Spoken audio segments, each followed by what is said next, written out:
Welcome to this stakeholder event on the topic of biosimilars. I'm familiar with many faces in the audience, but just let me introduce myself. My name is Claire Jacqueline, and I'm one of the directors at the National Rheumatoid Arthritis Society. Now, this evening has been made possible by an unrestricted educational grant from the ABPI, and I would like to give sincere thanks to them for making this possible. And it's been brought together with a steering committee of ourselves, NRAS, the National Ankylosing Spondylitis Society, Psoriasis Association, and Crohn's and Colitis UK. So really the immune-mediated disease organisations. This is your meeting, so we hope you will be willing to be interactive, ask lots of questions, share your views, share your expectations, share your concerns. I want to set your expectations in. We are not going to answer or be able to answer all your questions about biosimilars in one evening. We hope that perhaps this might be the first of many such meetings to come. So ask lots of questions, and we will do our very best with our expert panel to be able to answer those. But you may well leave this evening with more questions than you came in with, and that might be the case. So with no further ado, I'd like to introduce the NRAS Chief Executive and Founder, Elsa Bosworth, who will do a short introduction. Elsa.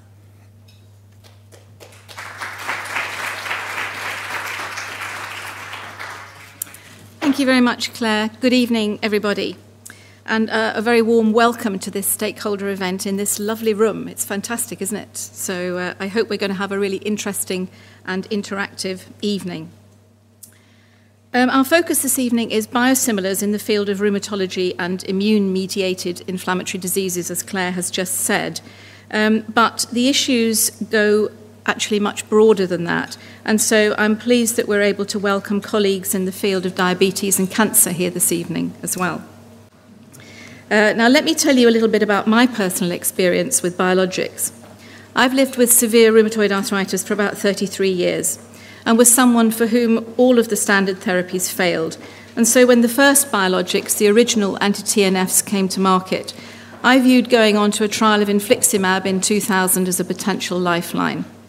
The fact that these drugs were new, that we didn't really know what their long-term use would do or cause in terms of adverse events, didn't matter to me. I was so ill at the time I was prepared to risk almost anything to get some relief from the symptoms that I was experiencing and the progressive damage to my joints. And one of the major concerns when the TNFs were introduced was that because we were blocking tumour necrosis factor, there might be an increase in the rate of cancers.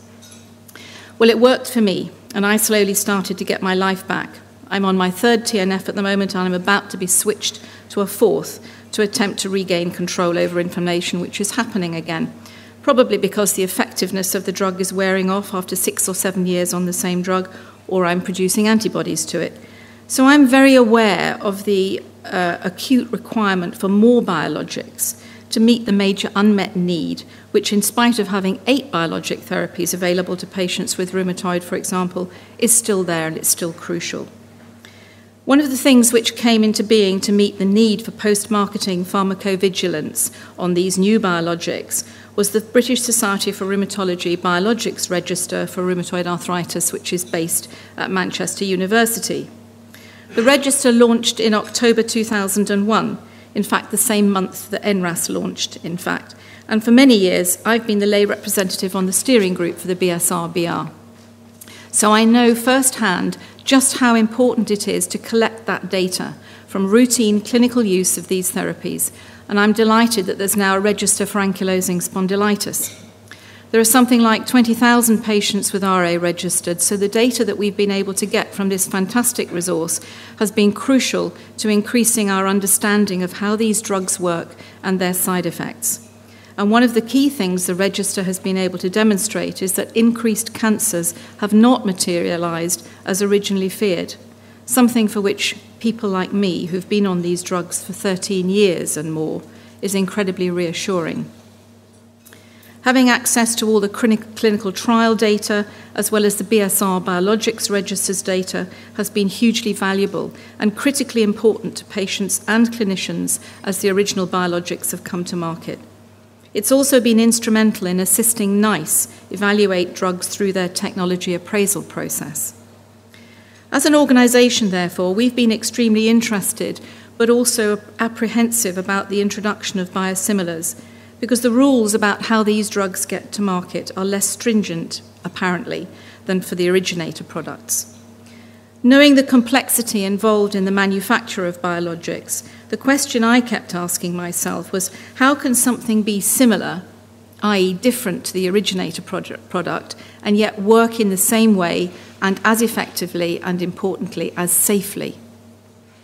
What's different about the mechanism of action?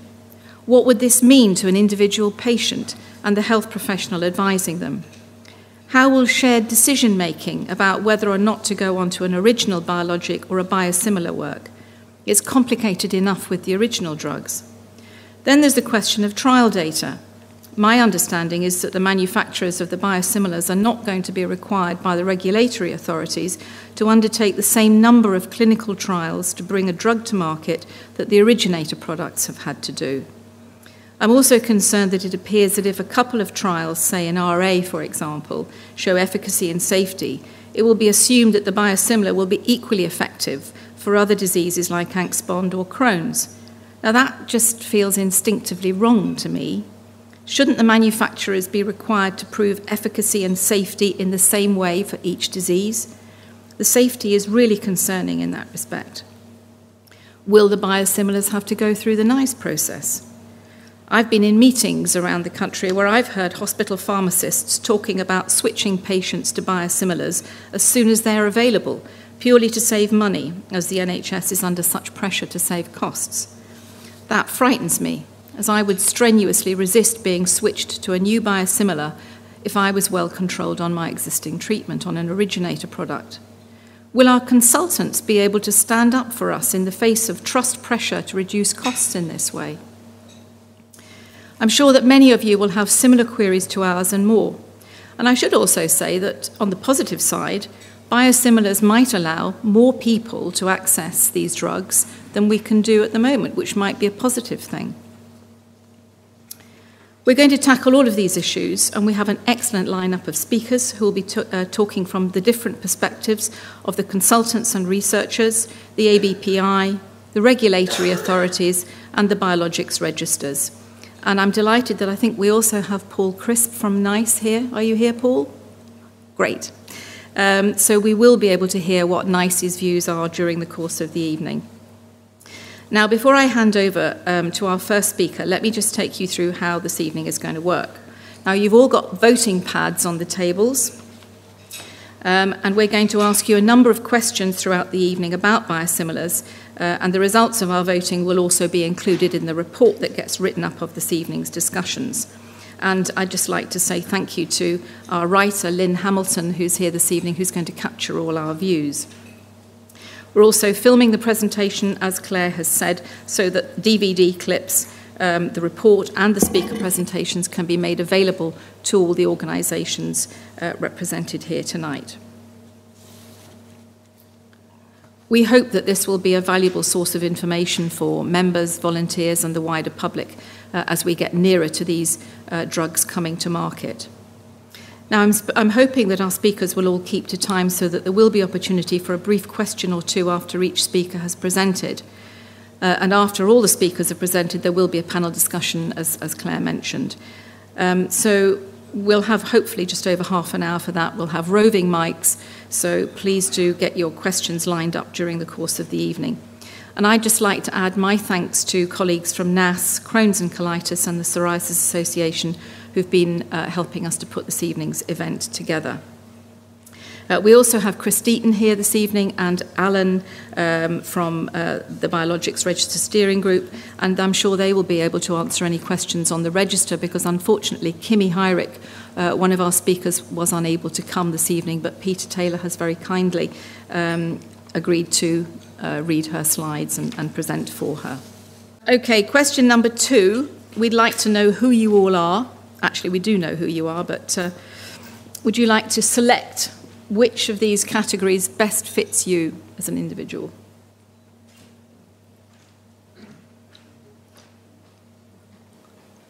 That's interesting. Right.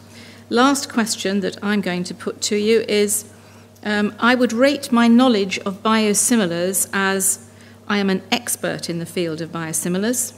I have a little knowledge. I only know what I've read in preparation for this meeting. I know nothing about biosimilars.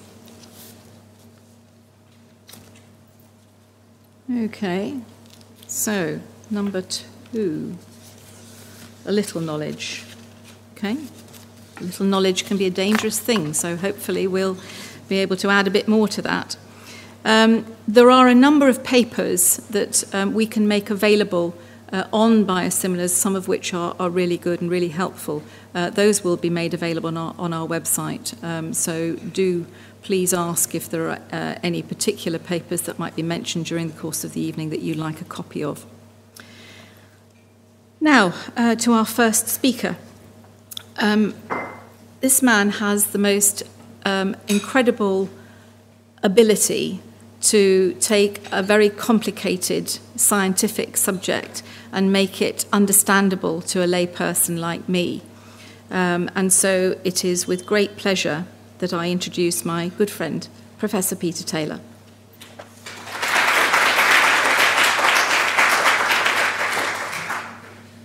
Elsa, thank you very much for the kind introduction, and I probably shouldn't tell any of you which I answered in the minority percentage on the previous question. So it's a real pleasure to be here on this beautiful evening and to be among many people who I admire enormously, and particularly to be with the patient organisations. So I've been asked to talk a little bit about biosimilars, and for those of you who've had the misfortune of hearing me before and might think just that I've been talking in Chinese, I'm reminded that in fact the word crisis in Chinese actually has a dual meaning. It actually means a crisis in the same way that we would refer to, but it also means an opportunity. And in some respects, I think that when we talk about biosimilars, we're talking about a Chinese crisis. There's enormous opportunity, but there are some enormous challenges. And it's wonderful we're gathered here to address some of them. So first of all, and I think a fundamental point to address is what actually do we mean by a biologic therapy? What is it? Well, this is my definition. You won't find many definitions in the literature, actually, extraordinarily. But to my mind, this is a drug that's made out of a protein. And one of the interesting things about proteins is that you can engineer them so that they will specifically attach to or inhibit another molecule. And that's a really very advantageous aspect of proteins. And biologic proteins and biologic therapies are designed to target one specific aspect of the inflammatory process and thereby bring about an improvement in the patient's symptoms. And if we actually look at the evolution of this kind of technology, in fact, the Nobel Prize was won for engineering of these antibodies about 40 years ago now, something like that. And it took quite a long time before they actually came to the clinic. But most of them start off as mouse antibodies, and because a mouse is very different to a man, and a mouse will cause more what we call immunogenicity, so you'll raise an immune response to a mouse protein. They've been engineered, and the first step of engineering was to substitute some human amino acid sequences at the business end of the protein with a mouse tail, as it were, and the nomenclature reflects this. So these are so-called chimeric antibodies, and they have in the name ICSI. So if there's an XI, you know that it's chimeric, so that's quite handy. And then the next generation of antibodies was so-called humanized antibodies, UMABs. They have this suffix UMAB, so it means like human antibodies. So this is a way of cleverly engineering them, so you substitute certain building blocks that have human attributes rather than mouse attributes. And there are various ways of doing this. And in fact, the most recent one of all is actually something called a transgenic human antibody, and I'll explain what that means in a minute.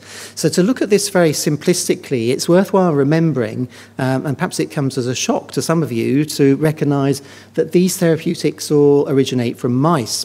So here's a mouse, and if you immunize a mouse with a human protein, what will happen is that the mouse will raise an antibody response to that protein. And the antibody response will comprise a diversity of different types of antibody.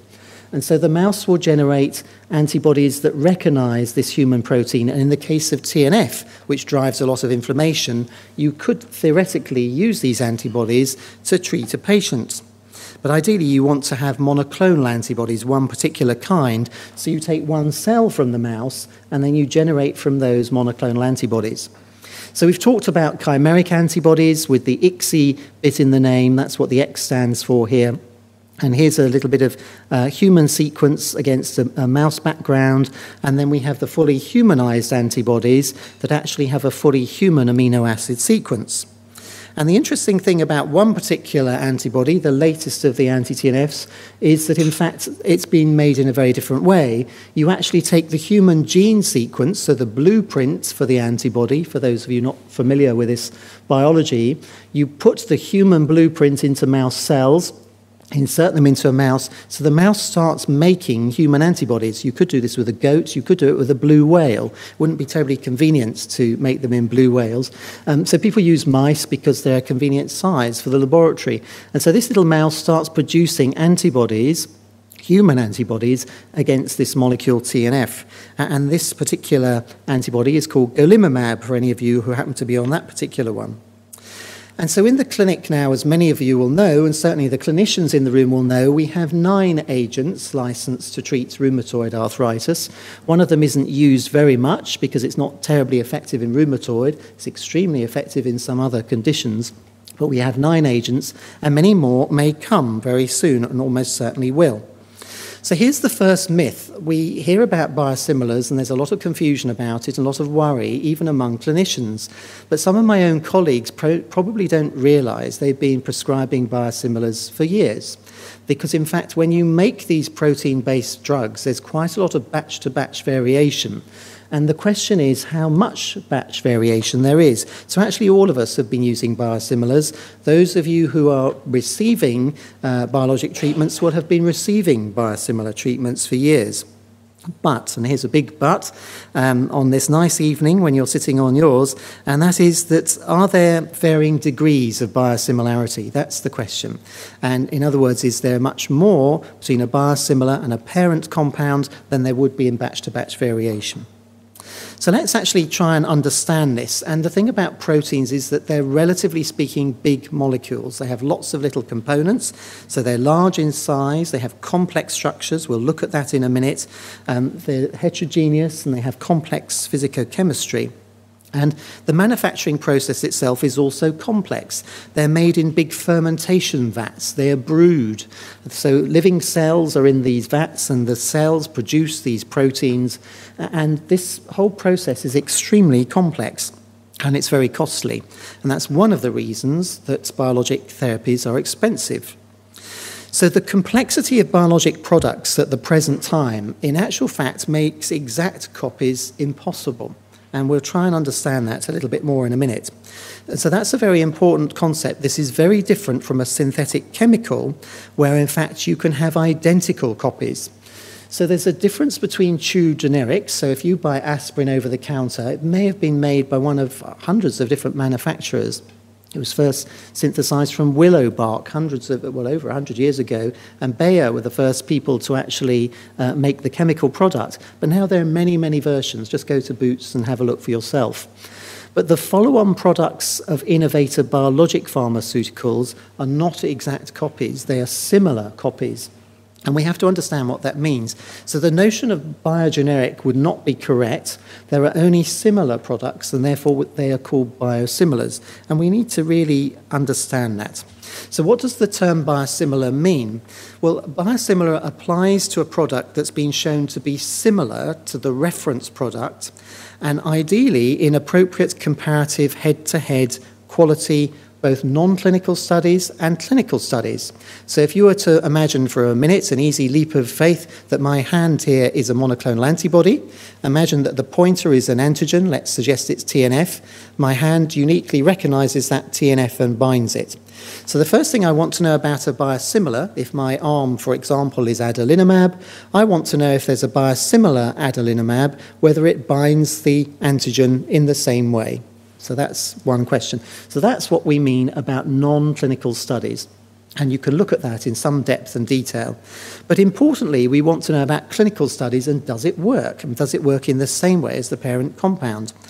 Now, as you've already heard from Elsa, the challenge is that these drugs might be approved on the basis of both abbreviated non-clinical and clinical development programs, depending on how similar the antigenic similarity is to the parent product. And that may or may not be a problem. And biologic products that are not shown to be similar actually shouldn't be described as similar or even called a biosimilar. And in fact, they should be licensed on the basis of a full development program in a different way. So the use of intended copies that haven't gone through a development program actually isn't recommended in some respects because there could be potential safety implications. And we need to, again, understand that. So let me take you through some reasoning. So the key point here is that some of the intended copy biological products already exposed in the market in Paraguay and South America, China, India, and so on, are actually not biosimilars at all. So already the landscape is a bit confused.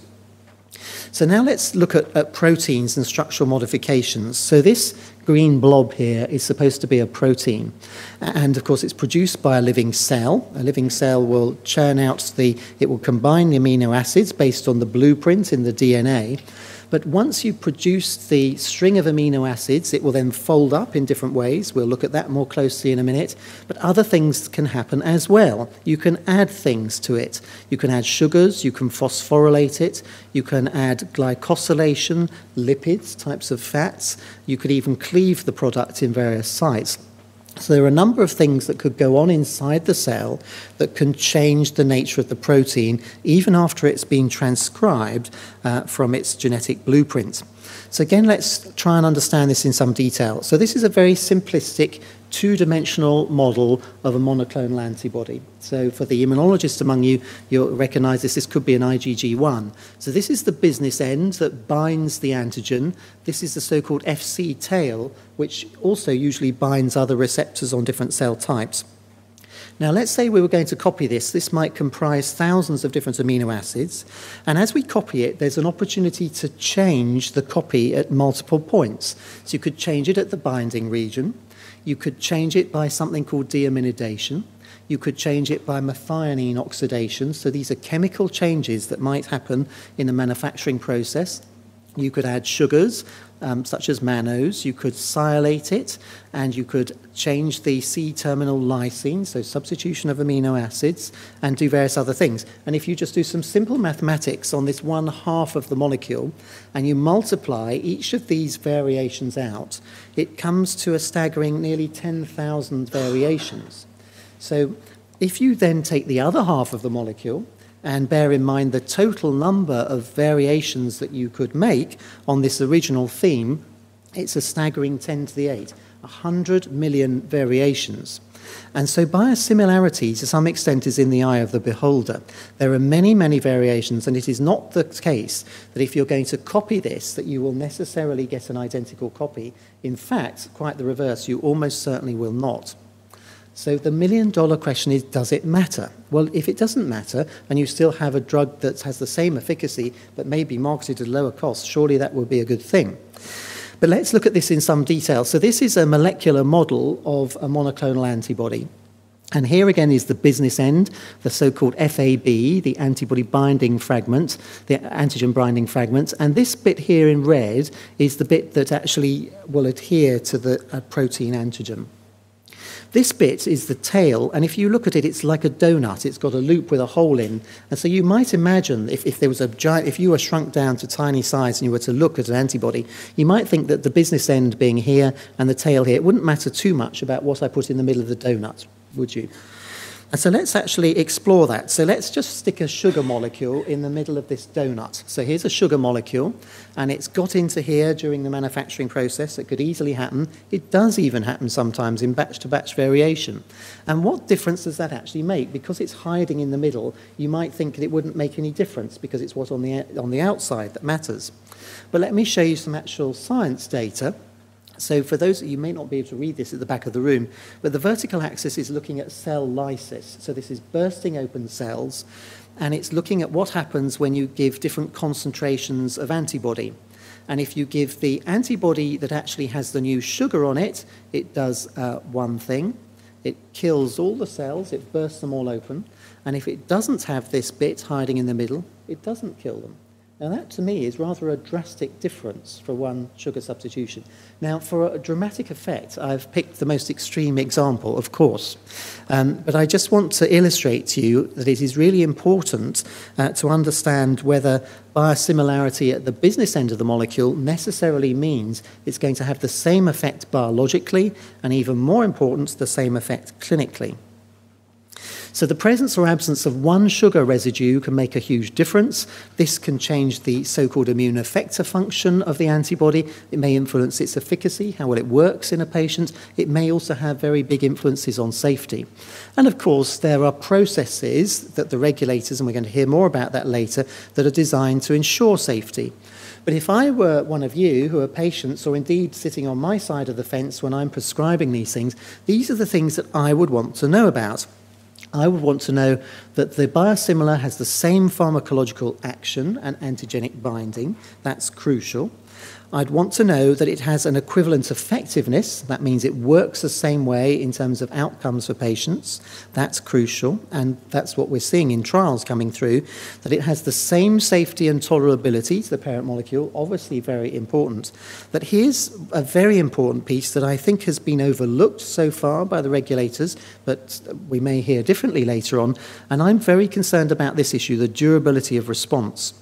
Because if you modulate some of these amino acids or sugar groups, it may change the immunogenicity, how it's recognized by the patient's body's own immune system, and you could lose response over time. And what's worse, theoretically, you could lose response to the parent compound as well. So I think we need all of these boxes ticked, and I think some of the rules that are there so far address this, but this one, to my mind, is inadequately addressed so far. And so here's some breaking news, which will be familiar to many of you. And of course, a great deal of money has been made from Remicade. In my institution, we first treated patients in the 1990s with this, and the patent's going to expire. And when it expires, that opens the floodgates potentially for biosimilars. And here's one of the first ones that's coming along. So this was a South Korean company called Celltrion. And this is real clinical trial data.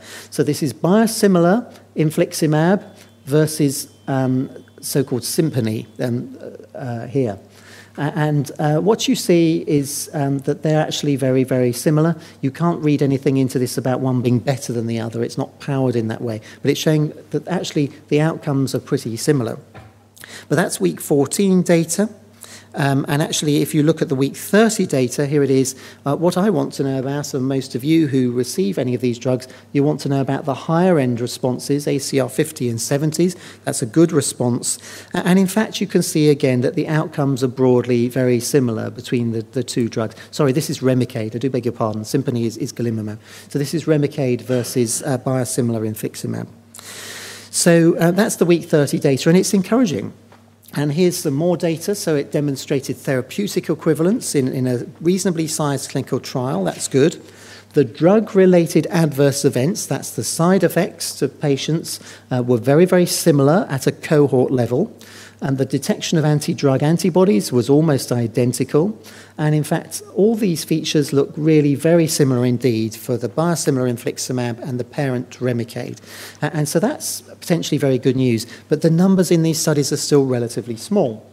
And the pharmacokinetics and immunogenicity look similar. The tolerability and safety was very similar. So far, so good. That's encouraging. We don't yet know how it's going to be costed. There may be people in the room who do have the answer to that, and you can perhaps quiz them on that. But in fact, it was approved in Korea for use in 2012. It's now been approved through the EMEA. And in fact, this is the world's first biosimilar to receive a positive opinion from a so-called advanced nation. That sounds a very grand statement, but the fact of the matter is it is the first one. And they've elected for a path of centralised approval rather than going through the rather tedious approval country by country. And that's fine. But of course, it depends on European regulations as to whether you think that's enough. So that's the first, but there are many, many others. So what about rituximab? So here's rituximab. Roche is a Swiss company, and they developed Rituxan. Some of you might be familiar with that.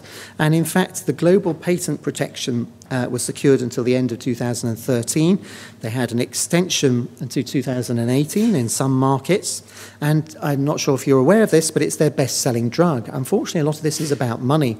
And the sales reached a staggering 3.3 billion Swiss francs in the first half of 2012. That was an 8.4% increase from the same period in 2011. And it works out to about $7 billion a year in sales. This is very big money from these drugs. And several companies, not surprisingly, have been scrambling to get a slice of the action and a slice of the profit. So here's some more breaking news. Here's an Israeli company called Teva. And so they're a giant, a pharmaceutical giant. Maybe there are some of you in this room who work for them, I don't know. Rituximab, as you may well know, is also used for treatment of lymphoma, which is a type of cancer. And they, in fact, halted their tests of their cancer drug biosimilar. And nobody really knows why, not in the public domain anyway. So they suspended their late-phase testing of their rituximab biosimilar in both rheumatoid arthritis and cancer. And although I don't personally know why, some of you may have more inside information, but the speculation has been it's because of the changing mind of the regulators. They've not been able to quite make up their mind. Now, some of the later speakers may correct me, and so forgive me if I've got this wrong, but there's been a lot of uncertainty about this. And in fact, the uncertainty really is around different inputs that different regulators around the world have given as they considered this question. And it's made it, in fact, very difficult to get a license for biosimilars, which again could be good, but it could be bad because it could be denying patients access to cheaper drugs that work the same. And so Teva have reported that changes in the competitive environments have forced this opinion. It's also true to say that a particularly rare side effect of rituximab has had a disproportionately negative effect in the psyche of physicians and patients, but it's a rare side effect. And so till very recently, biosimilars were thought to become the next big thing, and it was thought that they would capture a huge market share in the musculoskeletal market and indeed in chronic inflammatory diseases, up to 50% of the market share. But now there are some doubts because actually the interest seems to have waned a little bit, despite the fact there are some front runners that look as though they're going to do very well. So why has the momentum slowed down? Well, I think it's because of all the uncertainties we're here to discuss tonight, and there are potential barriers to development of these molecules. Firstly, as we've seen, there are very significant technical difficulties. You have to copy the DNA sequence, stick it into cells, get a manufacturing process, try and keep down the variability. It's not easy.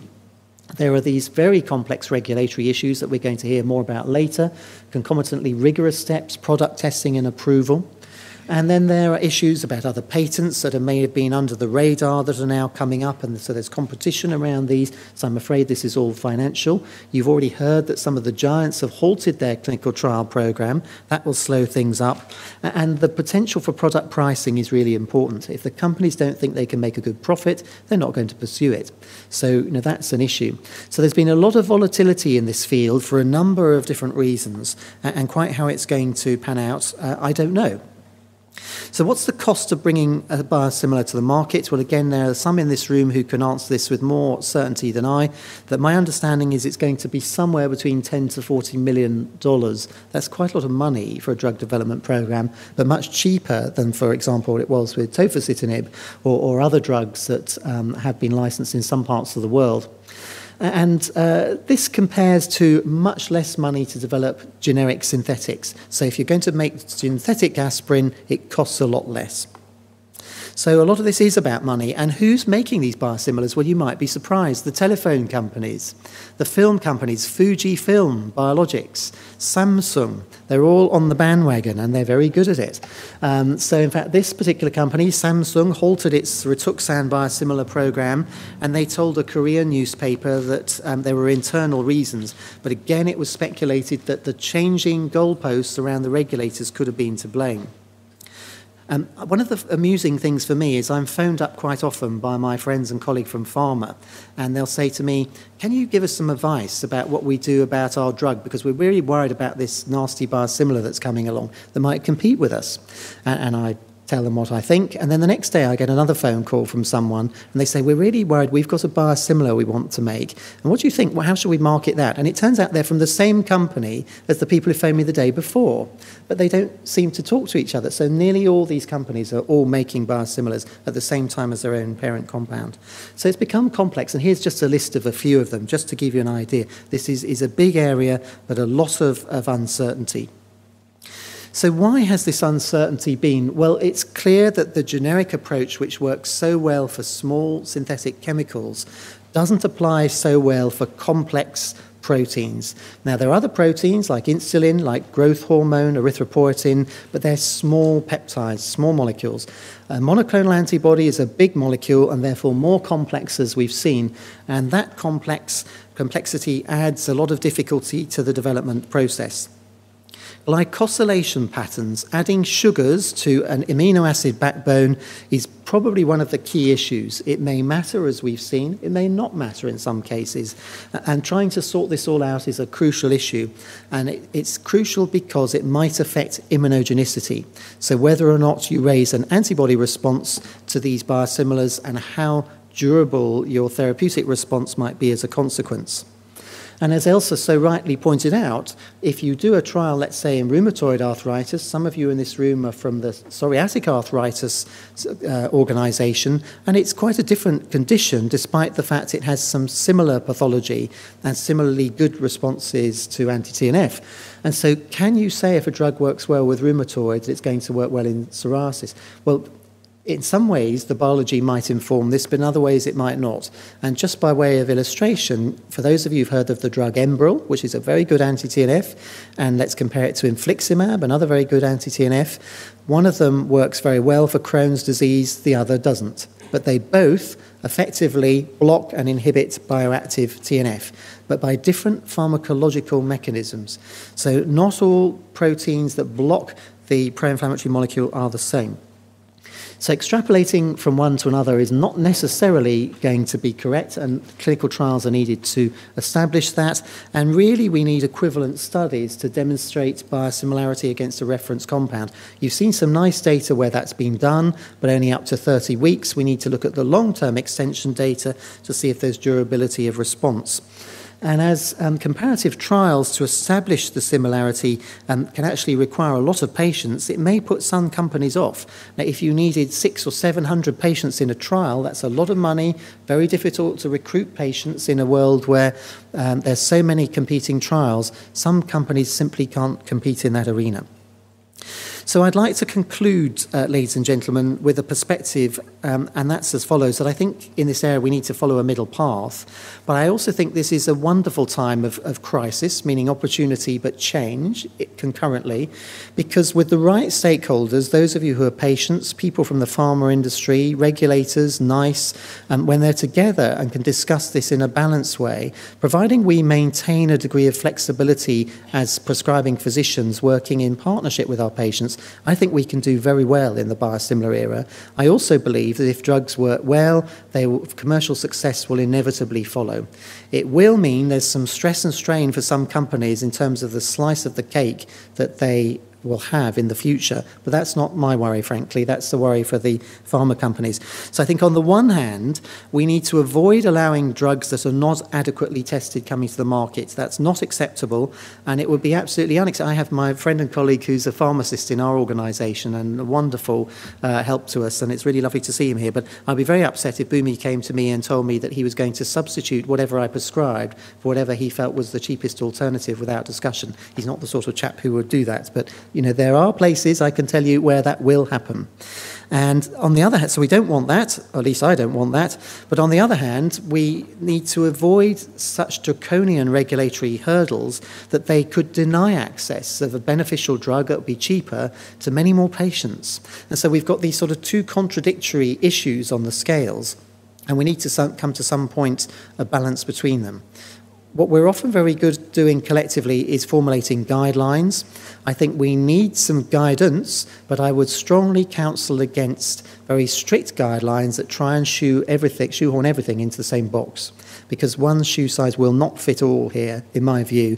And it's going to be important as new data emerges, new evidence emerges, that we have the flexibility to make responsible prescribing decisions that are in the best interest of the individual sitting in front of us, not just based on cohort-level data that's looking at average change in several hundred patients. So that's a personal perspective. I hope that maybe it helps inform some of your thinking, and that as the debate unfolds this evening, some more answers to these difficult issues will emerge. So thank you very much indeed for your attention.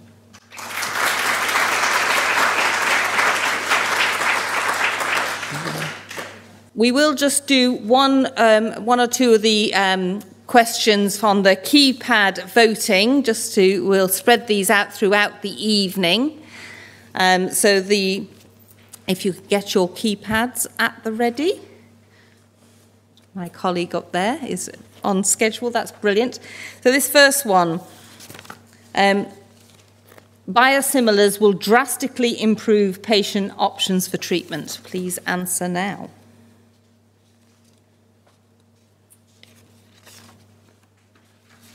Not sure. That's kind of where we thought we would be at this point of the evening.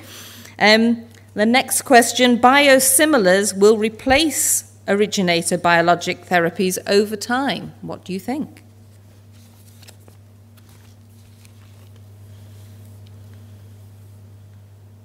I do think we need music here. Maybe we could all hum.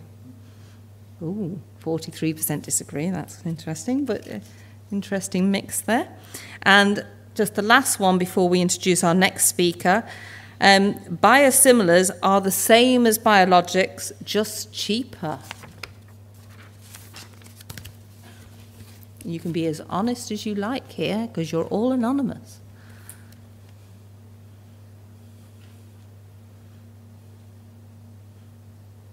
Right. Oh, there's some agrees and not sures there as well. Thank you. We will be asking various questions during the evening like this, and we will be capturing them on the report as well. Next, I'd like to introduce a very dear friend, as well as a colleague there from AbbVie, Matt Regan. Just as a little aside, we actually grew up really close to each other in Ireland, so we only found that out last year. But Matt is the chair of the ABPI Biosimilars Task Force and has been incredibly supportive of this initiative this evening to host this Biosimilars stakeholder event. So, Matt, if you'd like to take the...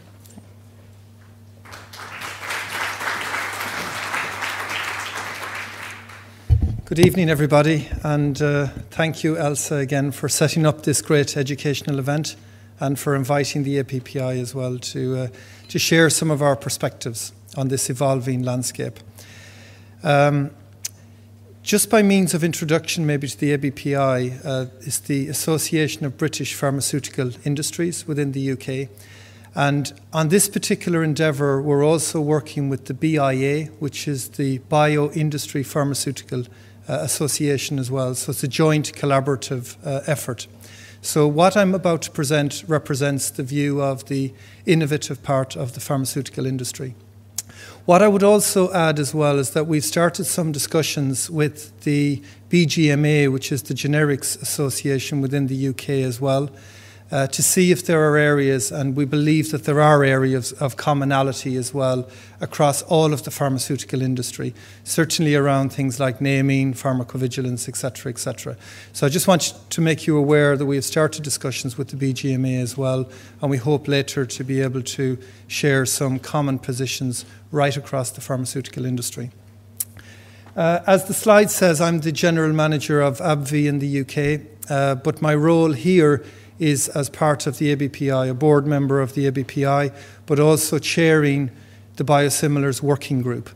And this working group was set up more or less about 1 year ago, because obviously this is an evolving topic.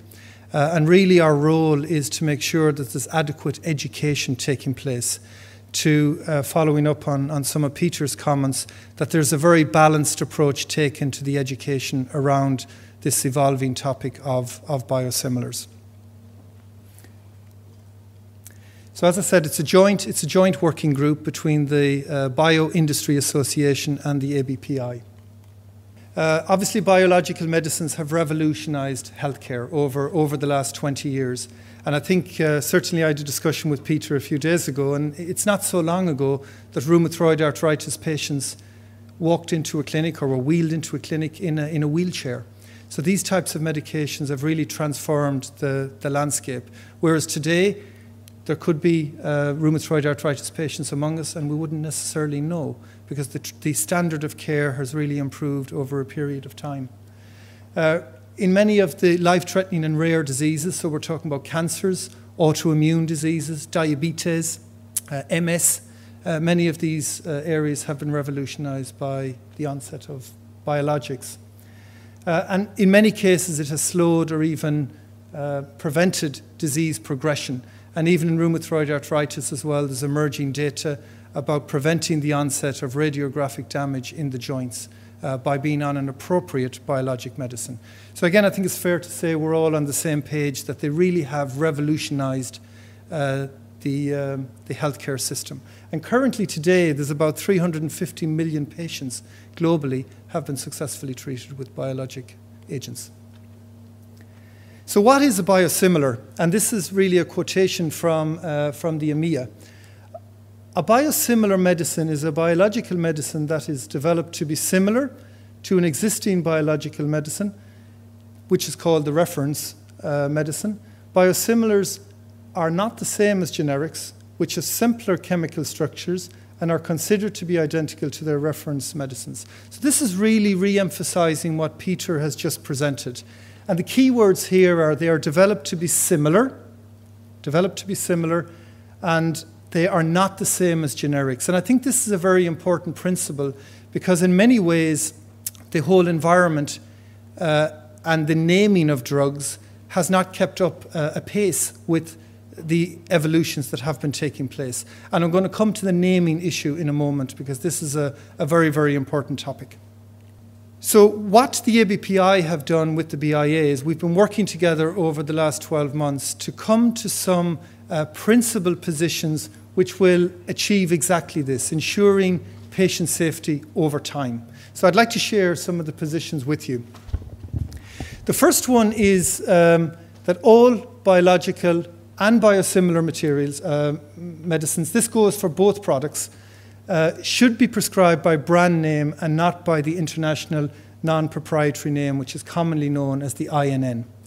And this obviously is different than in the small molecule area, because there the generic drugs are the same as the originator. But here, based on the definition that we've previously seen, they are not the same. So there are some discussions taking place with the WHO at the moment around the whole INN naming of biologic medicines. But as of today, once a biosimilar of the originator comes to market, they will have the same INN name. So this is a very important point, because going back to doctors going through med school, they are trained to prescribe by INN, by non-proprietary name. So the first recommendation that comes from the ABPI is that biosimilars and biologic and originator products should be prescribed by brand name. The second one, and again this was touched on by Peter as well a few moments ago, is around automatic substitution. And again, the recommendation is automatic substitution is not appropriate for biologics or biosimilars. A biologic or biosimilar must only be substituted under the direct supervision and with the consent of the treating physician.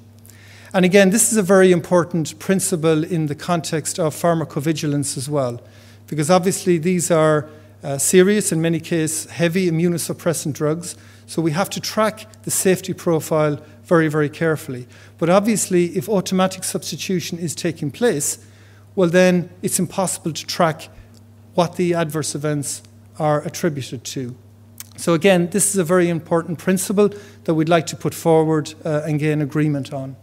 The third one, which is around patients. Patients should be kept fully informed about their medication and should be consulted if any changes to their treatments are made.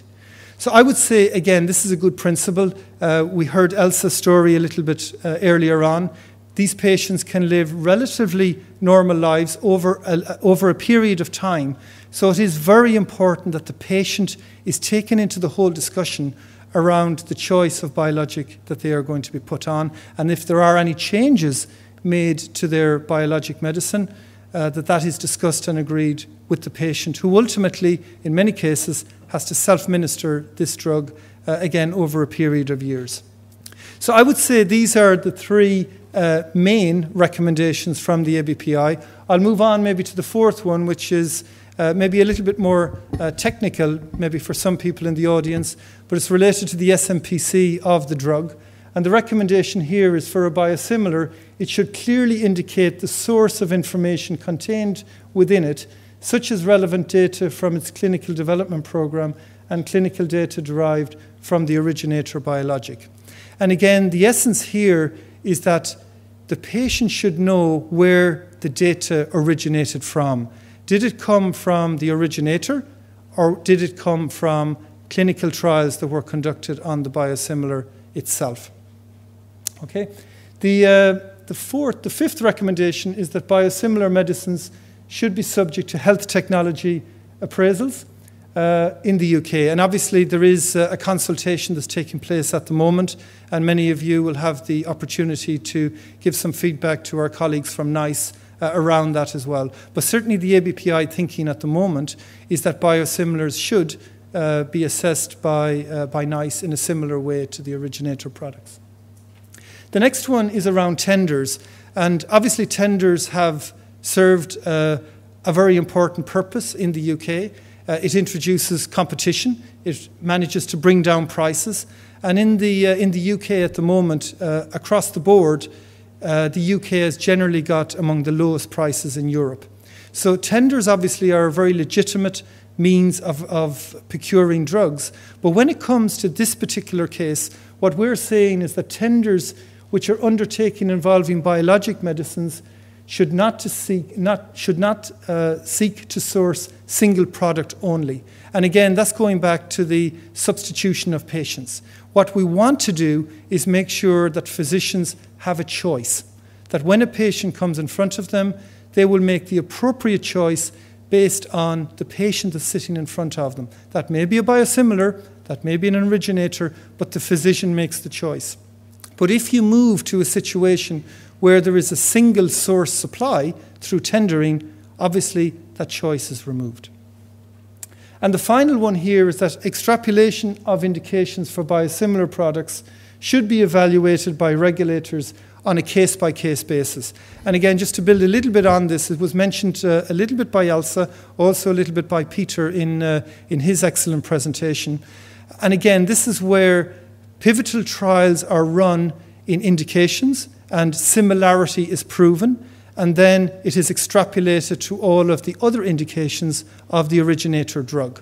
So again, what we're saying here is that the regulator needs to rule on this on a case-by-case basis. So again, taking a highly responsible approach. So those are the recommendations of the ABPI, as I said, endorsed by the BIA as well. And as I said, we are also in discussions with the Generics Association about some of these. And what I can say is that from some of the initial discussions that we have had, is that there are alignment on many of these, certainly pertaining to patient safety.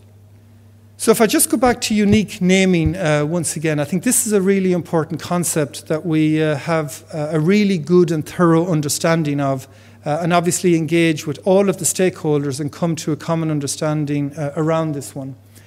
Because obviously conventional generic medicines share the same INN because they are identical.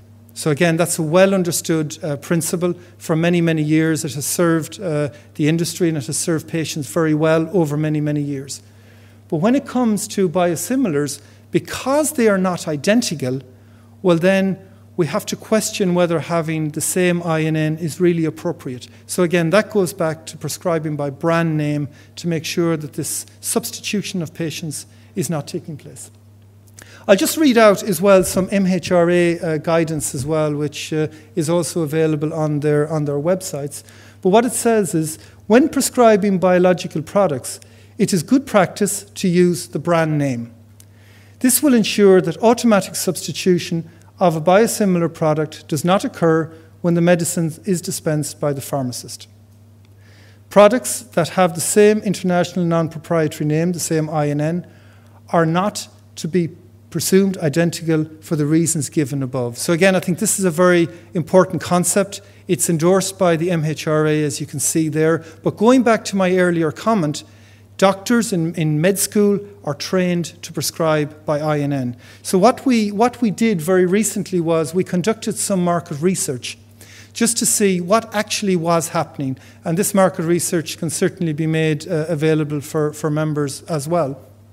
But one of the most alarming things here is that not all prescribing of biologic medicines is by brand name, with 53% of oncologists and actually 75% of rheumatologists believing that they were being prescribed by INN. So again, this is a very important educational concept that I think we'll all need to take on board and have the relevant discussions with the relevant people and make sure that the correct decisions are made for patient safety.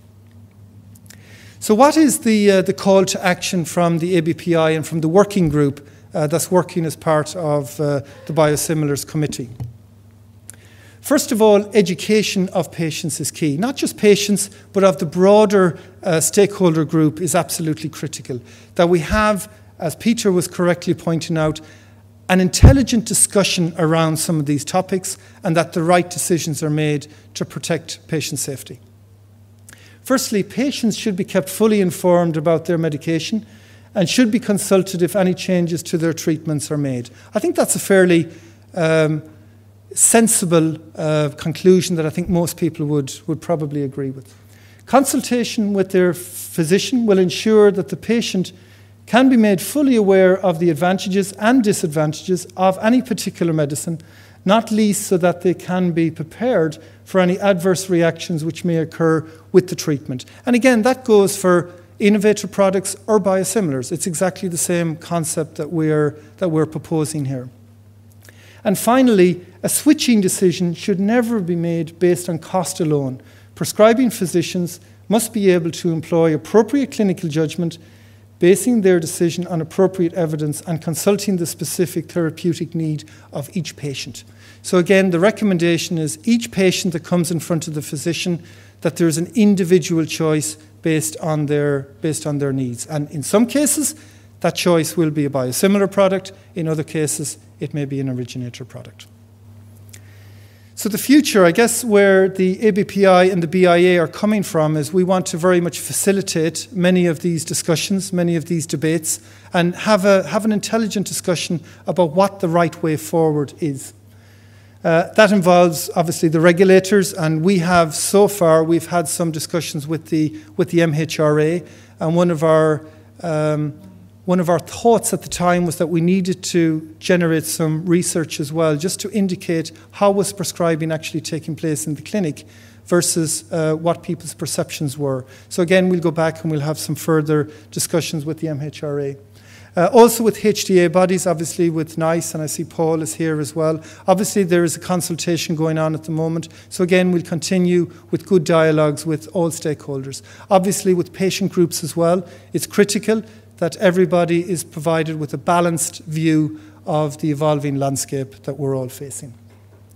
That's my final slide. I guess the final point that I would make, which is also something that Peter mentioned as well, the ABPI companies that are part of the biosimilars group are also in many cases developing biosimilar products themselves as well.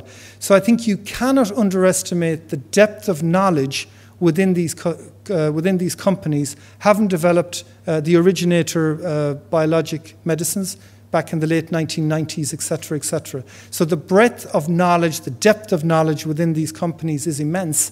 And the companies that are also running biosimilar programs, as I said, are signing up to these principles. So that's all I have. Thanks very much, and look forward to some questions probably later.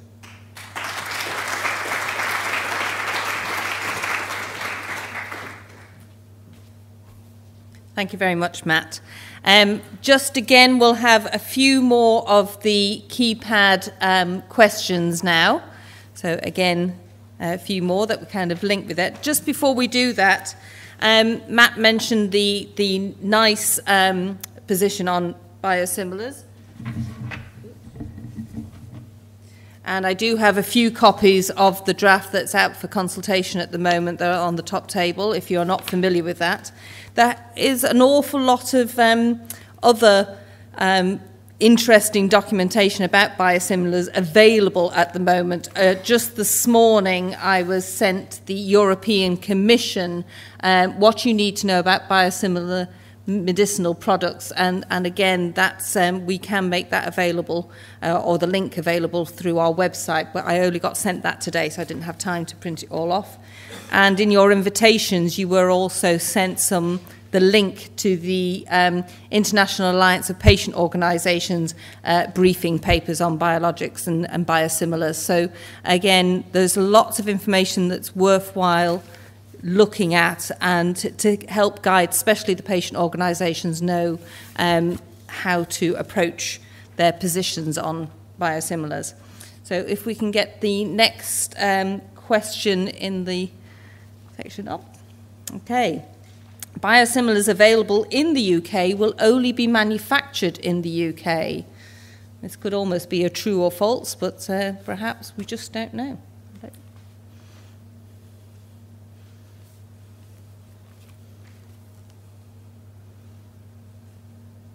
Do we have the answer? Oh, good. Okay.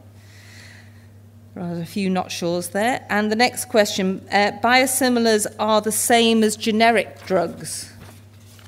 The next question.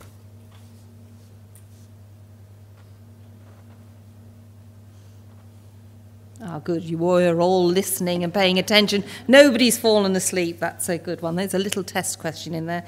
And just finally, before our next speaker, switching patients from biologic to biosimilar will make no difference to the individual patient. Again, let's hope you're listening.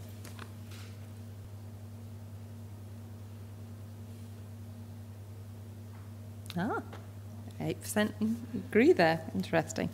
Right, well now it's a great pleasure for me to introduce Bill Richardson.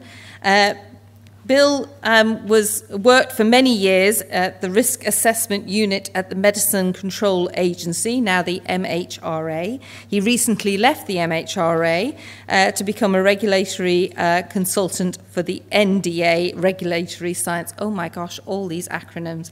Let's hope Bill can shed some light on it. So, Bill, please.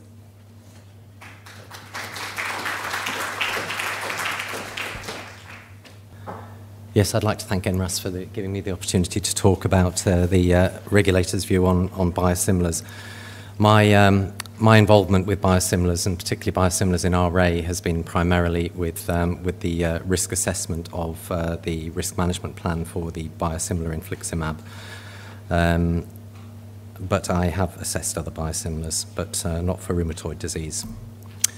What I'm going to talk about here is give a little bit of background on the regulation of biological medicines, not necessarily solely biosimilars, but regulation of biological medicines in the EU, and the experience that we have with biosimilar medicines in the EU, and then talk a bit more specifically about biosimilar medicines for the management of rheumatoid disease, in particular infliximab.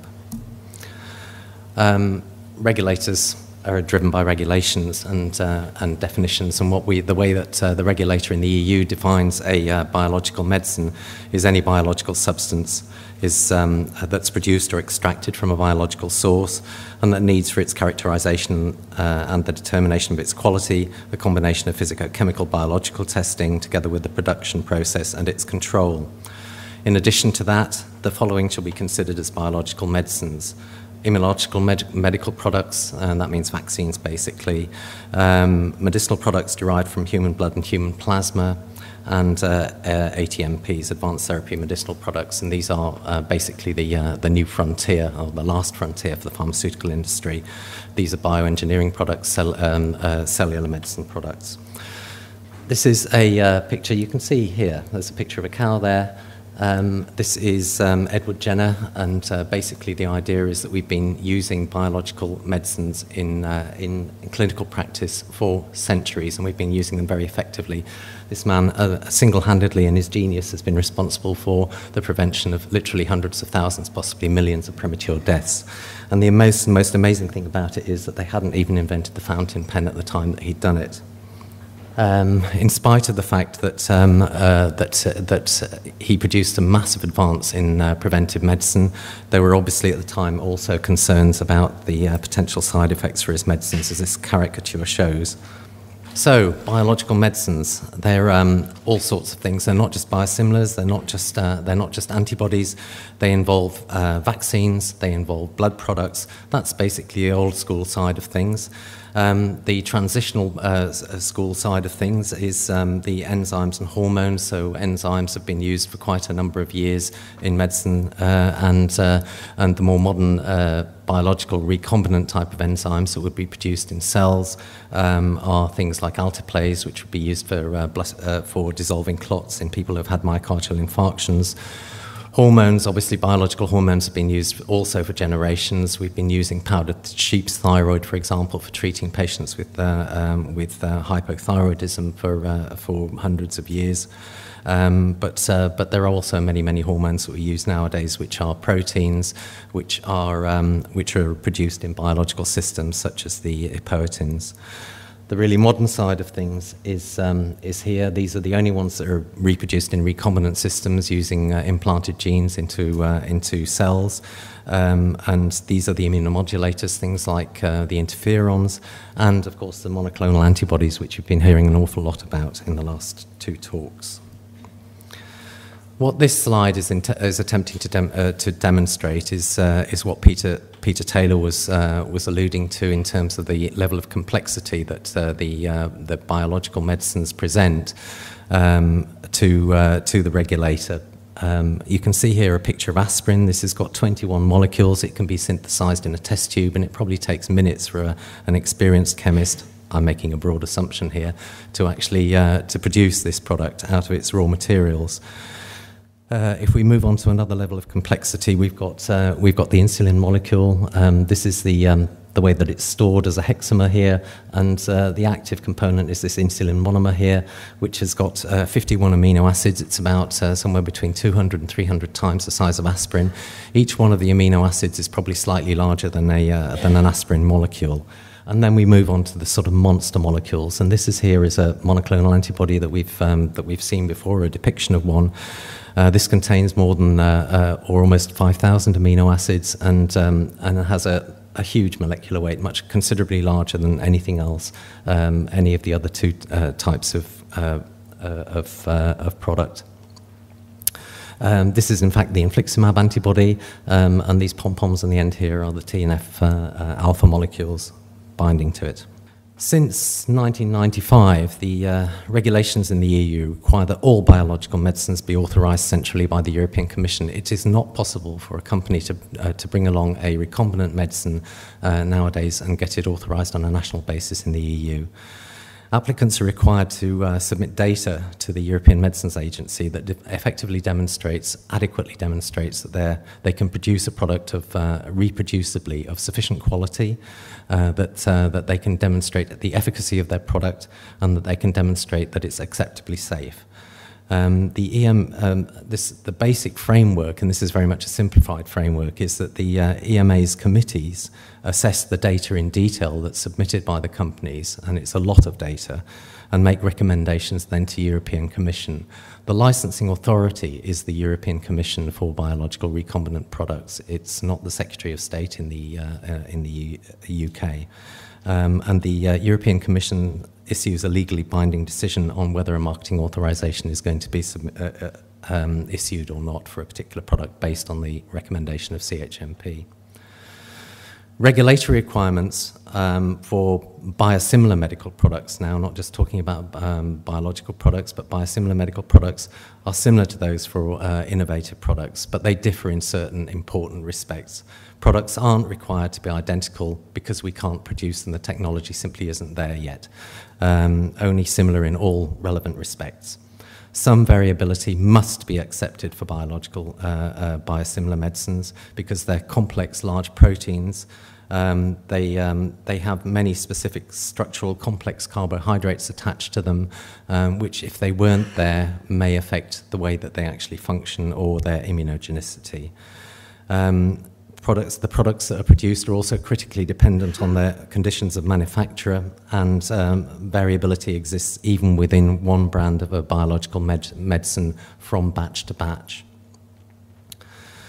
There's no requirement for a biological for the same biological system to be used in the production of a biosimilar as is used for the reference medicinal product. This means that it's also possible for a biosimilar product to be produced in a completely different type of cell. It doesn't have to be, if the originator product, the reference product, was produced in a Chinese hamster ovary cell and the biosimilar was produced in a yeast cell, that would also be acceptable.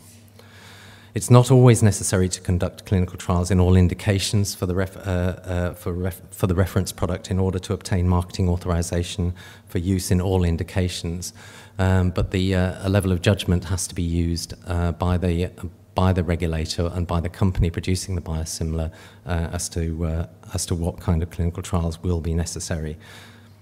And in the process, comparing the biosimilar to the reference product, one has to establish that the quality characteristics are the same in all relevant respects, so the physico-chemical, biological and analytical testing is appropriately similar, that the non-clinical characteristics are similar, and that appropriate clinical trials are conducted in appropriate indications. What this attempts to show is what's required in the dossier, so the data that's submitted by the companies to the regulator.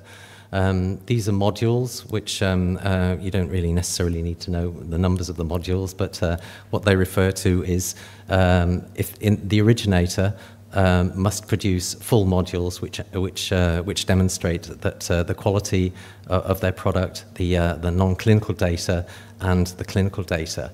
But if you're producing a biosimilar, you have the advantage that the emphasis of the work that you need to do is basically on the quality of the product that you're producing. You can cross-reference some of the information where appropriate related to non-clinical data, and much of the information for clinical data. And this is what's known as the integrated comparability exercise within the European framework for the authorization of biosimilars.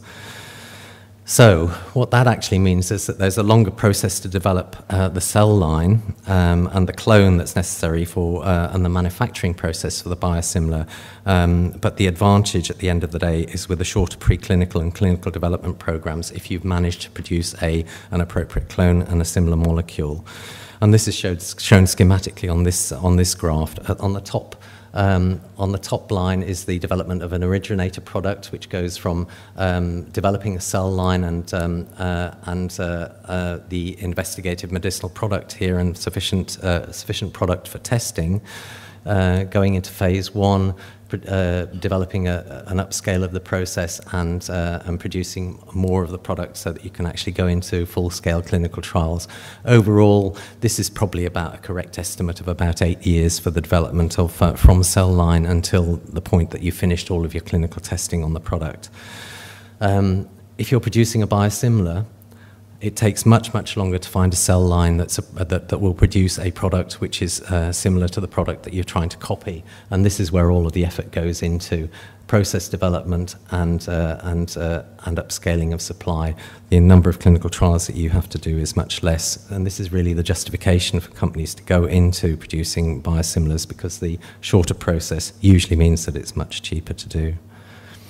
From a regulatory point of view, the amount of time that we have to spend on, or the regulator has to spend on reviewing the data is no different for a reference product or an original biological product as it would be for a biosimilar product. And these are the regulatory times which are for the European regulator for originator products, and those here that for comparison for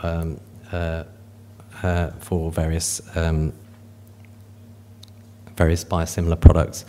This is biosimilar growth hormone, These are biosimilar epoetins, and these are biosimilar filgrastim, which is a macrophage colony stimulating factor. When I looked at the brief, which was basically uncharted waters, biosimilar products, it didn't really feel uncharted to me as a regulator, because if you look at the biosimilars that have been authorised in the European Union over the last few years, there are more than you would imagine. Here, it may be new to the rheumatoid area that biosimilars haven't yet been introduced, but they have been successfully introduced in a lot of other areas.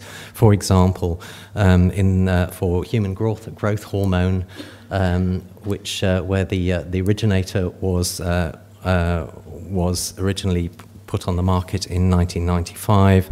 For epoetin alpha, biosimilars are available. The originator was brought onto the market in the 1980s.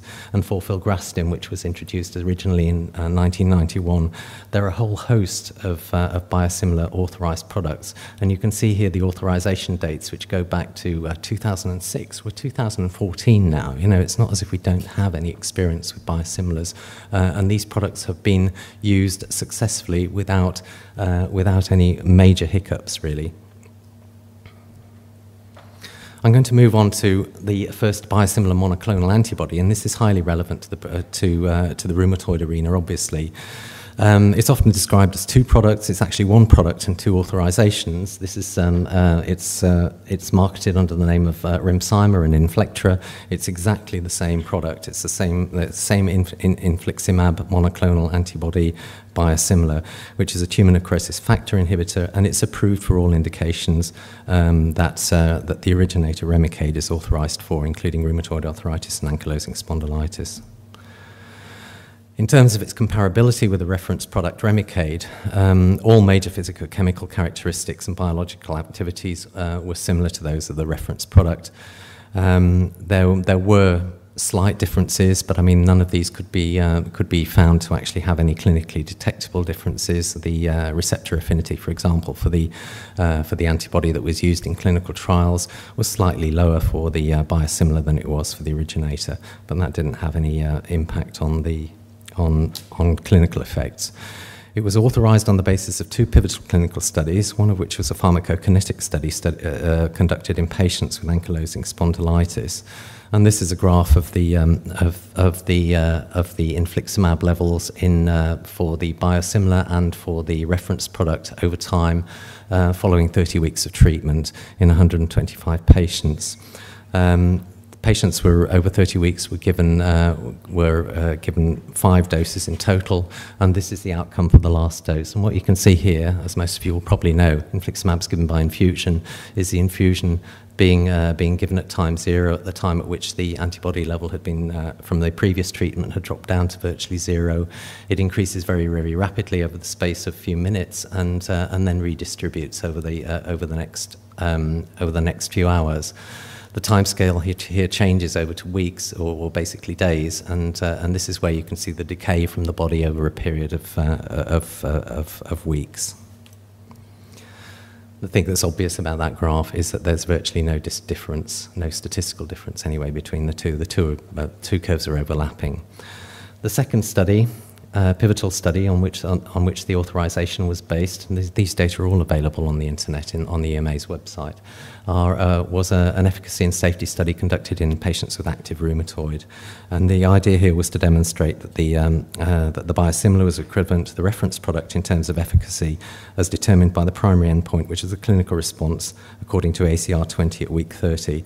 And this was quite a large study by anybody's standards, in 300 patients per group. In terms of clinical safety, the nature in the rheumatoid arthritis study, the nature and incidence of adverse drug reactions was generally similar, and these data have been presented by Peter Taylor earlier on. There were no new safety concerns emerged, so it wasn't as if the biosimilar had produced a safety concern that had never been seen with the reference product.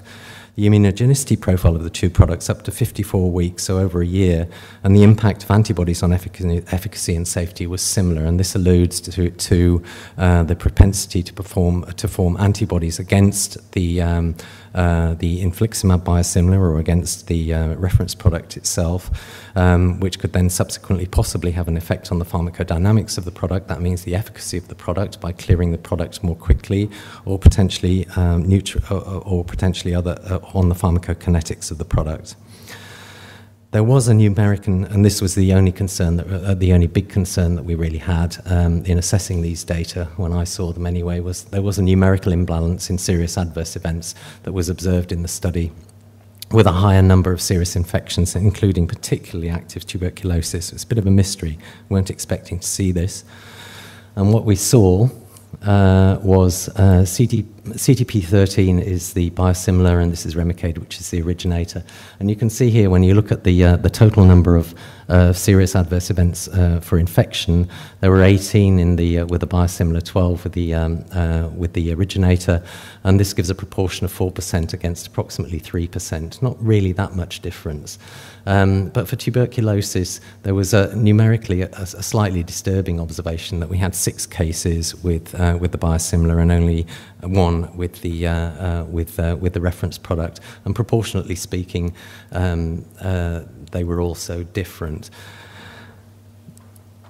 They were different numerically. They were not different statistically. Unfortunately, you need vast numbers of patients to detect a difference in these kinds of proportions, but it was a signal that we took seriously when we were assessing this. And in the risk management plan, we determined that that what we were concerned about most of all was this particular imbalance, the long-term safety that extended beyond the period that had actually been studied, which was just over a year, the long-term potential for immunogenicity, which again, we'd only had data for 54 weeks, the potential interchangeability with Remicade. This is not something you can study in a clinical trial, and therefore nothing that you can actually draw any conclusions about.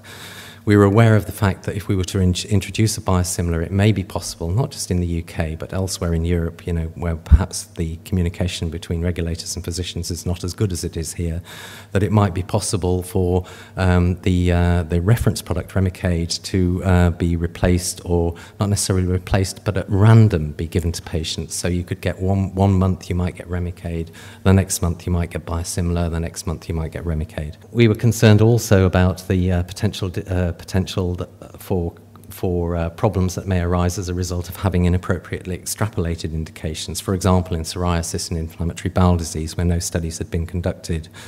And this applies just as much to any product, you know, even if there'd been a full data set and it was and all indications had been studied, it's not possible to study enough patients to be able to exclude rare diseases or to see every rare adverse reaction, and certainly not those that concern us with, for example, infliximab, namely lymphomas.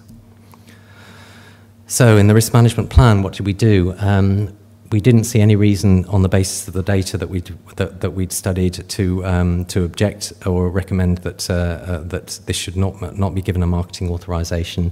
However, the company would be obliged then to conduct long-term observational cohort studies in rheumatoid arthritis.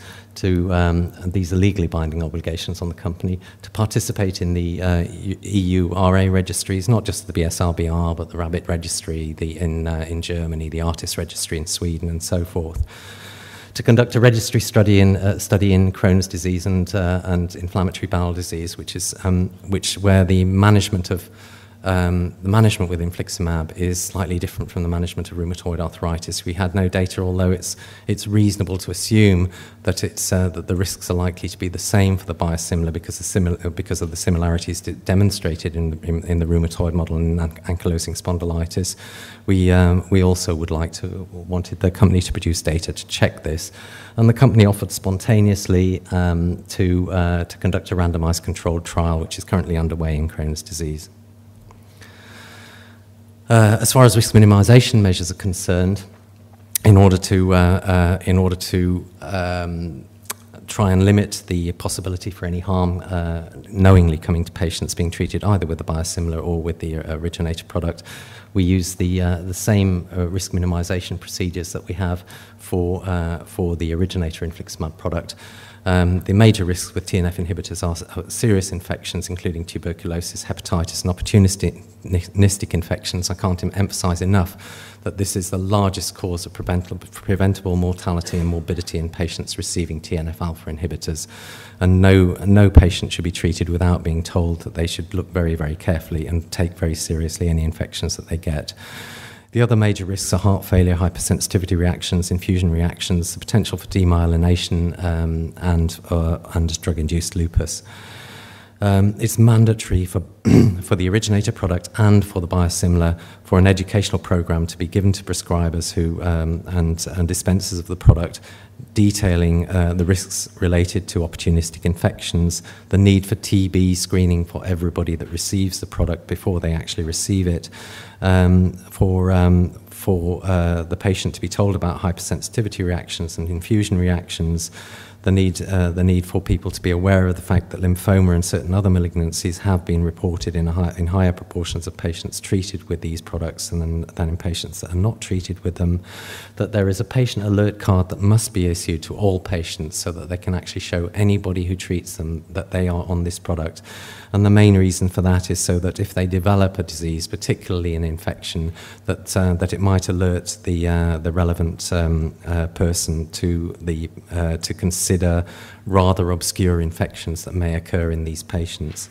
And also to highlight the fact that immunisations in children should be up to date before they're treated with these products, and because of the risk of infection in children.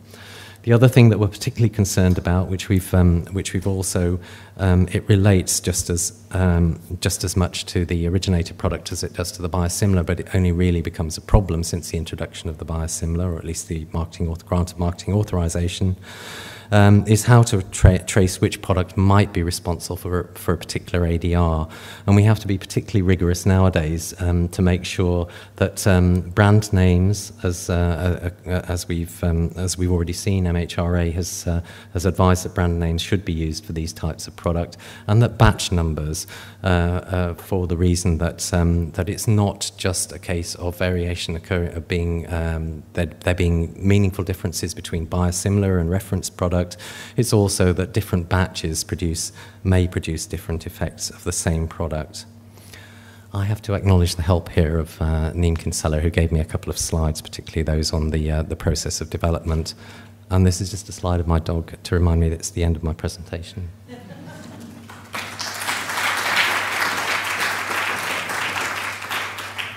Thank you very much. Thank you very much, Bill. I know we're running behind schedule. Unfortunately, Kimi Heirik from the Biologics Register couldn't be with us this evening, but Peter has very graciously offered to run through her slides, and I know we've condensed them, but we might have to even condense them a little more, because I think the interesting part of the evening will be the panel discussion. So do please be thinking of those questions and write them down, so to remember to ask them. I have been handed a little note just to say, as well as those other documents I shared with you briefly, we have got some copies of the ABPI position on biosimilar medicines, so you know we can make those available to you, and also on biologics and biosimilars in the UK. So we will make those available. We'll just quickly finish the last few questions. So again, your voting pads before I hand over to Peter, and then we'll get on to the question session. Pharmaceutical companies are worried they will lose their hold on the market share of the biologics. Do you agree, disagree, or you're just not sure? Vote now.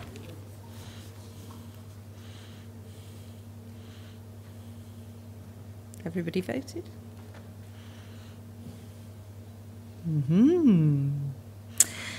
The next question, biosimilars must be appraised and approved by NICE the same as biologic therapies.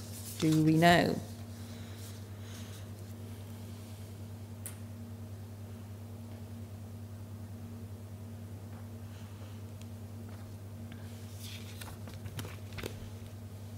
Ooh, very sort of even split there. And finally, before I hand over to Peter for Kimmy's slides, do you know what type of pharmacovigilance system is in place in the UK to track and monitor adverse effects of all medicines, including biologic and biosimilar medicines? I mean, are you aware of them? So yes, no, I know in regard to.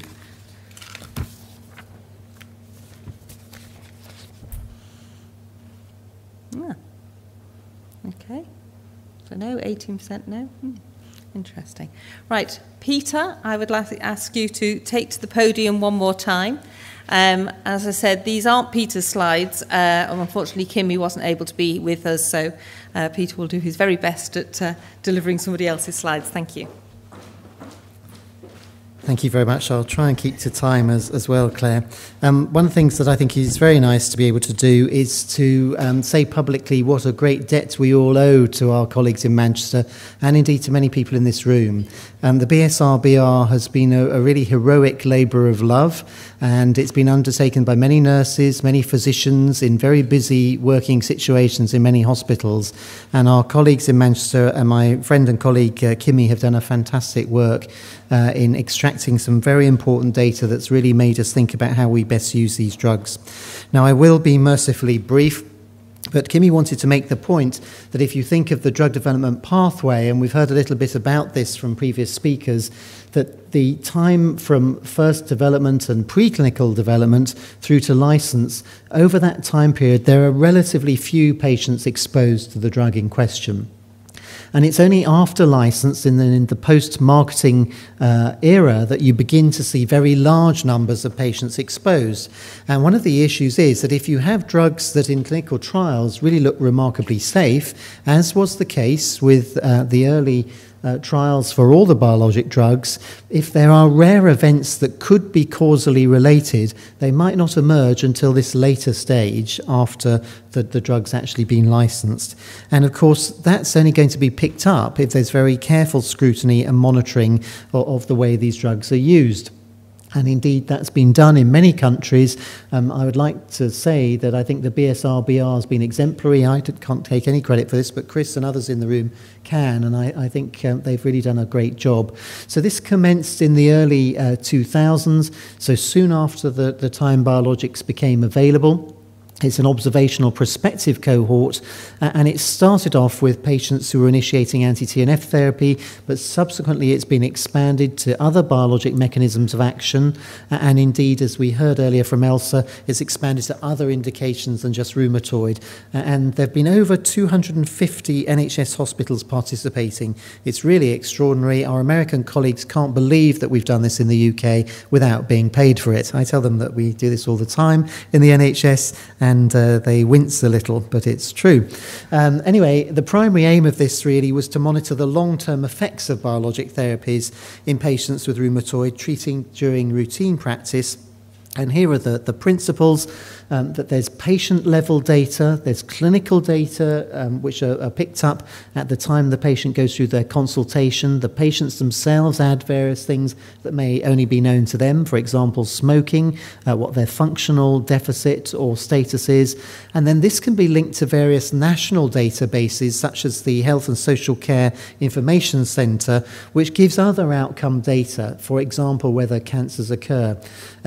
Don't forget that from an actuarial point of view, every one of us at some point is going to shuffle off our mortal coil. We all die. It's the only certainty, really, from the moment we're born. And of course, cancers occur even in people who are currently healthy.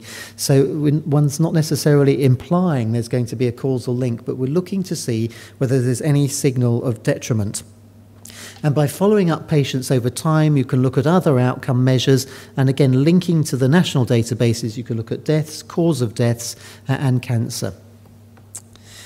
And so the study design's really fairly simple. In this observational cohort, patients are screened. There's a clinical follow-up period, initially with 6-monthly observation and thereafter annually. And of course, there's lifelong collection of data from some of these other databases that will monitor cause of death and whether cancers arise. And if we actually look at the accrual of data in the BSRBR, it's pretty impressive. So if you look across the range of currently available biologic therapies, we're running into thousands of patients with many of them. If you follow up the people exposed to these drugs over time, the numbers are quite large now. And very importantly and differently from many of the other registries, the BSRBR included a comparator cohort with conventional synthetic DMARDs alone. Now, really, it's only possible to make sense of a lot of this data if you can compare what happens with your biologic with some reference group, because otherwise you don't know what the complication of chronic inflammation with the, for example, rheumatoid alone might be. And so this has been an invaluable resource. So in brief, what's it taught us? Well, one of the things that we've been able to look at is how well anti-TNF works. And as we've heard earlier, it really has been a paradigm-changing medication within the last generation. But it has its downsides, so we'll look at the benefits and the downsides. And one of the downsides is that a patient who may start off benefiting from anti-TNF may lose that benefit over time, or indeed may not respond at all. So it doesn't work for everybody. And the reasons for patients coming off drug may be that it simply doesn't work. And over time, you can see that the percentage increases slightly. It may be that there's some adverse event, and again, that will increase a little over time, and there may be other reasons as well. So some patients who start on drug will come off over time. We need new therapies. That's another important message for pharma and for clinical researchers. We haven't yet sorted out this condition. But if we look at outcomes over time, it actually makes quite gratifying reading. So let's focus on this line here, the patients who have a good response. And this is back in 2001. And if you track from left to right, you can see that the numbers obtaining a good response in the British Registry are going up. And this could mean several different things, but I think the most likely interpretation is that we've learned as a group of professionals and together with our patient colleagues how to use these drugs better. So we use them earlier. NICE doesn't make it very easy for us, I have to say. We're way behind the rest of Europe. Despite my admiration for NICE in some areas, we are at the bottom of the pile as a consequence of NICE's deliberation. But despite that, we are still using these drugs earlier, and we use the combination therapies of DMARDs in a more judicious way than was the case a generation ago, and the consequence is the outcomes are getting better. But if you look at the proportion of patients who remain on drug, it's actually pretty stable, suggesting that it's not that the disease phenotype's changed and the effectiveness of the drug's getting better as the phenotype has changed. How should we treat patients who fail on their anti-TNF? Well, this is still a question that's being deliberated. NICE, of course, have looked at this, and it's a very difficult task for NICE. So having been slightly facetious about their efforts, it is a difficult task because, again, the data's continually changing. And so in the early days, we didn't have that much choice. And so NICE looked at rituximab versus anti-TNF in terms of a second biologic. This is data from the BSRBR, which compares switching between anti-TNF agents and switching to rituximab. And remember, this is observational data, but based on this observational data, the BSRBR felt that actually you're slightly more likely to respond to rituximab with respect to a EULAR response or an improvement in function than you were to a second anti-TNF. And there are other studies from other countries that support that view. We've heard the question that really vexed people in the early days of these biologics. Could there be a safety signal related to the innate immune vigilance that happens with certain pro-inflammatory cytokines in our immune system? If you switch off the immune system, could it cause an increased rate of cancers? That was a concern, a legitimate concern. And I think the data that's emerged through registries has been enormously pleasing and actually very, very reassuring for patients and physicians alike. So here it is. If you look at the risk of all solid tumours, and we look at some specific examples, if anything, it seems to be slightly less. There's a trend for less cancer. Now, again, we have to be careful how we interpret this because people at high cancer risk are not necessarily put on these drugs. But the point is that untreated inflammation that's sustained over time is bad for you in many ways. Neurodegenerative disease, it's bad for cardiovascular disease, it's bad in a societal sense. And again, this is something that NICE are going to have to get to grips with and is not straightforward to measure. But here's some very gratifying data. What about lymphoma? That's a particular kind of cancer, and there's been a worry about this because there were some suggestions of signals in the early days. But what we didn't know so well until there was really robust registry data was that untreated rheumatoid puts you at risk of lymphoma, a huge increase in risk of lymphoma in actual fact. And if you treat effectively with an anti-TNF, you abrogate that risk more or less. So again, that's an interesting and important thing. So what's the BSRBR view about biosimilars? So I'm presenting a view that Kimi has asked me to put to you, but actually it beautifully reflects some of the issues we've heard from William and from Matt already. So if we take the case of a patient who has inadequately responded to disease-modifying rheumatic drugs, this is conventional synthetic drugs, and remember, we're different in the UK from Europe. NICE forbids us to use biologic drugs at the level that most of our European colleagues would be able to use them. But in the UK, you have to wait till you're really bad until you get them. Forgive me making the case strongly, but I think it's important. And one of the things that you could do if you are really bad after failing on DMARDs is that you could have a biosimilar. And of course, another choice would be to go on the parent drug, so this could be Remicade versus biosimilar infliximab, or if you fail on the parent drug, or for some reason somebody decides it's too expensive, for example, and if it turns out the biosimilar is cheaper, but you can bet your bottom dollar it literally will be, that maybe you go onto that. So there might be a pathway like this, or maybe you go onto another mechanism of action. Biologic NICE has now told us we can use several as first-line biologics, and you could go onto a biosimilar afterwards. So the rules of the game are changing as more data becomes available. So the point that was made earlier is if you want to look at possible rare side effects that might accompany the red box, you have to be able to track which patients are actually on those drugs. And that means the nomenclature and the documentation has to be robust. I think those points have been very well made. So we need to capture these real-world data in terms of exposure and outcome, and of course we have no idea at the present time how many patients are likely to be treated, and because of the economic strain on the NHS, I think we can say there will be a high pressure, as Elsa alluded to at the very beginning, to use these drugs, and so I suspect we will see them coming on board.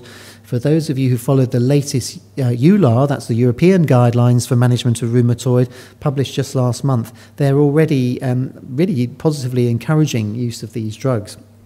So I think we will see it. We must be able to identify these drugs. So this is recapitulating points made earlier. We need to capture the drugs based on their trade names and not a generic name. Batch numbers will identify the drug, and of course the drug packaging data will be available in the hospital, for example with infusion therapy, but it might not be if they're patients receiving drugs at home. For example, some of you will be having healthcare at home delivered drugs. So it's going to be difficult to do, but it is manageable, and we need to think sensibly about how to capture data that will inform decisions with integrity. So we'll also need to know about the date of a switch. So if patients do switch from one to another, we need to have accurate data in order to be able to inform decisions based on the data arising. And that will allow researchers to study this, but it might not be straightforward to gather. Loss of effectiveness, we need to know about that too. If a drug loses effect over time, we need to capture that. And as I pointed out earlier in discussion, there are at least theoretical considerations why if you change the molecular shape of a molecule or the sugar moieties that are attached to it, or even the amino acids nature of the molecule, you can still have biosimilarity, but you might change the immunogenicity. And that change may not be apparent for some months. Now, this is all a bit theoretical at the moment, but it's not entirely theoretical, because in Southern America there was a biosimilar in Enbrel which was marketed and actually worked quite well. But in many of the patients it stopped working after a few months because it turned out it was highly immunogenic. So this isn't just a theoretical matter, it really matters to patients. So we'll need to capture any secondary loss of efficacy, and that's the reason for my personal view that I'd like to see relatively long-term data before I feel comfortable about prescribing these drugs. And that raises the question that if you're going to look at biosimilar data, what should you compare it to in order to inform a reasonable decision? Should you compare it to patients starting the parent drug, or should you compare it to historical data who have been experienced to the parent drug in the past? Well, both are legitimate, but each has to be taken with a certain degree of a pinch of salt, because patient populations have changed. The time interval before we get patients onto biologics is different today than it was 10 years ago, and this changes the so-called phenotype of the patient. So this will differ depending on whether patients are starting a biosimilar de novo or whether they're switching from a parent drug. And so quality data will allow very good research to be done. Good research will inform management decisions in the years going forward. And my personal view, for what it's worth, is that we need to maintain a lot of flexibility in our thinking, because the data will change, and of necessity the goalposts will change. That's why actually it's not going to be easy to sit on the side of the fence that our colleagues and friends at NICE do, any more than it is for the regulators. That this is an age we live in where the goalposts are constantly moving, and I think responsible decisions can be made if we make allowances for that. In other words, let's make the best decisions we can, but allow the flexibility. let's shoehorn and cul-de-sac ourselves into a situation where we cannot move 5 years down the line. So in summary, Kimi, and I'm grateful to her for sharing these slides with all of us, and her colleagues at Manchester have done a fantastic job. The registers are in fact an invaluable resource, I'd say, for real-world outcome data, and there are very fine ones from many parts of the world, but really none finer than we have here in the UK. And they may be even more important for biosimilars, actually, than they have been for the parent molecules, for the very reason that the exposure prior to license is quite limited, and therefore I think we have a real responsibility as a community to gather this data. It's not going to be easy. It's never easy. This is a labour of love, as I said earlier. People in busy clinics are beavering away, filling in forms for hours and hours. There's something called the European Working Hours Directive, which is one of these jokes from the bureaucrats that says we're only supposed to work 40 hours, and many of the people filling in these forms will work 120 hours a week. The data collection must be supported. That means that drug companies, trusts, patients, nurses, physicians, the NHS must support these. And of course, the pharma industry have been enormously generous in their support. They financially support resourcing of some of the work that goes on in the BSR-BR, but they've let there be academic leadership. They haven't controlled the data. And I think that's very, very laudable, and I hope that will continue. So I hope I've accurately reflected what Kimi wanted to say. There are others such as Chris who have much more expertise and knowledge about the BSR-BR than I do, who may be able to answer any questions if you have them. I hope that wasn't too much over time.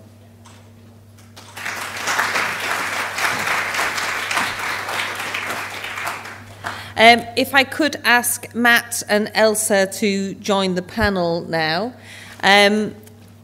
I know really you've been hearing a lot this evening really from the perspective of the rheumatology world, but there are many other patient organisations from different disease areas scattered around the room as well. But before we start taking questions from the floor, I think it would be useful, as Peter said, to perhaps get Chris's viewpoint on where the BSR, as president of the BSR, what if any concerns that you have, or what opinions you have. Thank you very much. Perhaps I'll just start off by saying that I think the ABPI recommendations are laudable, and it's difficult to disagree with any of them. I think, if anything, the only gap I can see there is a recommendation around pharmacovigilance, ongoing pharmacovigilance. And I think it would be useful if there was also consideration given to a recommendation around an expectation, or even that it should be mandatory for all biosimilars to be included in ongoing pharmacovigilance like the BSR Biologics Register. And I'd be grateful for Matt's comments on that. Yeah, thanks very much for that, Chris. Again, we're in the discussions that we had within the ABPI, that was actually fundamental to all of the discussions that were taking place. So we're absolutely on the same page as you there, Chris. And I guess we'll take it back into the group, and maybe it's something that we need to make more explicit than what is in the position paper at the moment. But we're absolutely on the same page, Chris. Thank you for that.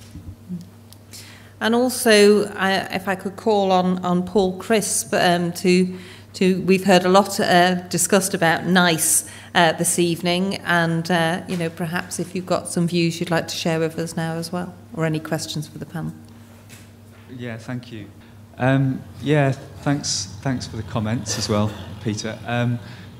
You've alluded to a consultation that we shared with some key stakeholder groups about our approach that we're proposing for how we consider biosimilar drugs.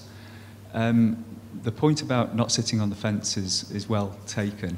I think that's what we're trying to achieve here. We're trying to see how we can issue guidance and advice within the context of our appraisal programme, but also offer advice for local decision making using our evidence summary programme, where we can offer some guidance there around effectiveness, safety, patient factors and resource implications. Because I think Ailsa made the point about we don't want single agents, we don't want just one agent to be available, we want to offer a range, and you need advice to help that selection process in consultation with the patient. So what we're aiming to achieve with this draft approach is, within the context of our technology appraisal programme, biosimilars will be considered within that, but we're not considering single technology appraisals, but for some agents we're proposing that we'll conduct evidence summaries which will give that guidance and advice for local decision making. And the consultation, if you're interested in commenting, it's open till the 17th of April. So just before Easter, please. And now I'd like to open it up to the audience. Thank you. Simon O'Neill from Diabetes UK. It's been a really interesting discussion this evening, or talks this evening, about biosimilar use, where it has been used for some time, as somebody said, since 2006. We're expecting the first biosimilar insulin next year. It's not something that's been around before. And one of our big concerns is that most of the biosimilars that are already out there are being prescribed into specialist care.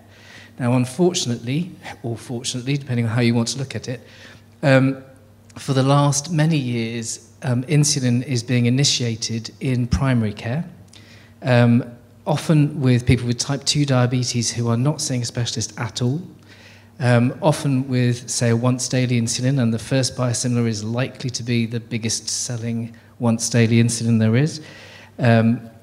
So do you feel there are concerns about that? I thought Bill's point about educational programs for prescribers for infliximab, well, how would you do that across 10,000 GPs, let alone the practice nurses who are normally initiating these therapies? So are you concerned about how that might roll out in primary care? And if you are, what sort of things should we be thinking about doing now? Because we've probably got about a year before this happens. I don't deal with insulins, and I haven't dealt with them at the agency, so I can't answer in detail. But if this were my problem, that is to say, I mean, if I'd been responsible for assessing these data, I would like to be reassured that there was enough evidence, that essentially the biosimilar insulin behaved no differently for all practical intents and purposes from the reference product. It is possible. This Remicade risk minimisation materials that you were referring to in terms of educational programs, this kind of a model can be used on any product. You can also use other techniques. I mean, these are just simply the ones that we've used for Remicade. But I mean, in risk minimisation materials could be, for example, a controlled distribution system. For some really, really poisonous products, we do have that. For thalidomide, for example, we have a very, very rigid means of actually that doesn't allow people to prescribe the product willy-nilly. You have to make sure, that it's only patients, for example, who have had a pregnancy test and it's negative within the last 3 days, that sort of thing. So you can apply all sorts of risk minimisation procedures. if there are any reasonable grounds for concern, in terms of the prescription by non-specialists of biosimilar insulin, then you could introduce as a risk minimization measure the requirement that this biosimilar should not be prescribed by anybody except a specialist, or the initiation of the treatment with a biosimilar should not be started outside a specialist environment. But I don't know how the regulator's going to handle it. But if it was my problem, I think I would imagine it would probably go in that kind of a direction if there are reasonable grounds for concern. It's interesting, the study that you summarized, where there was a signal of tuberculosis, for example, and although it was only a 6-fold increase because the number of patients was small, you couldn't do statistics on it. The other way of looking at that was that if you had more patients, it could have reached significance.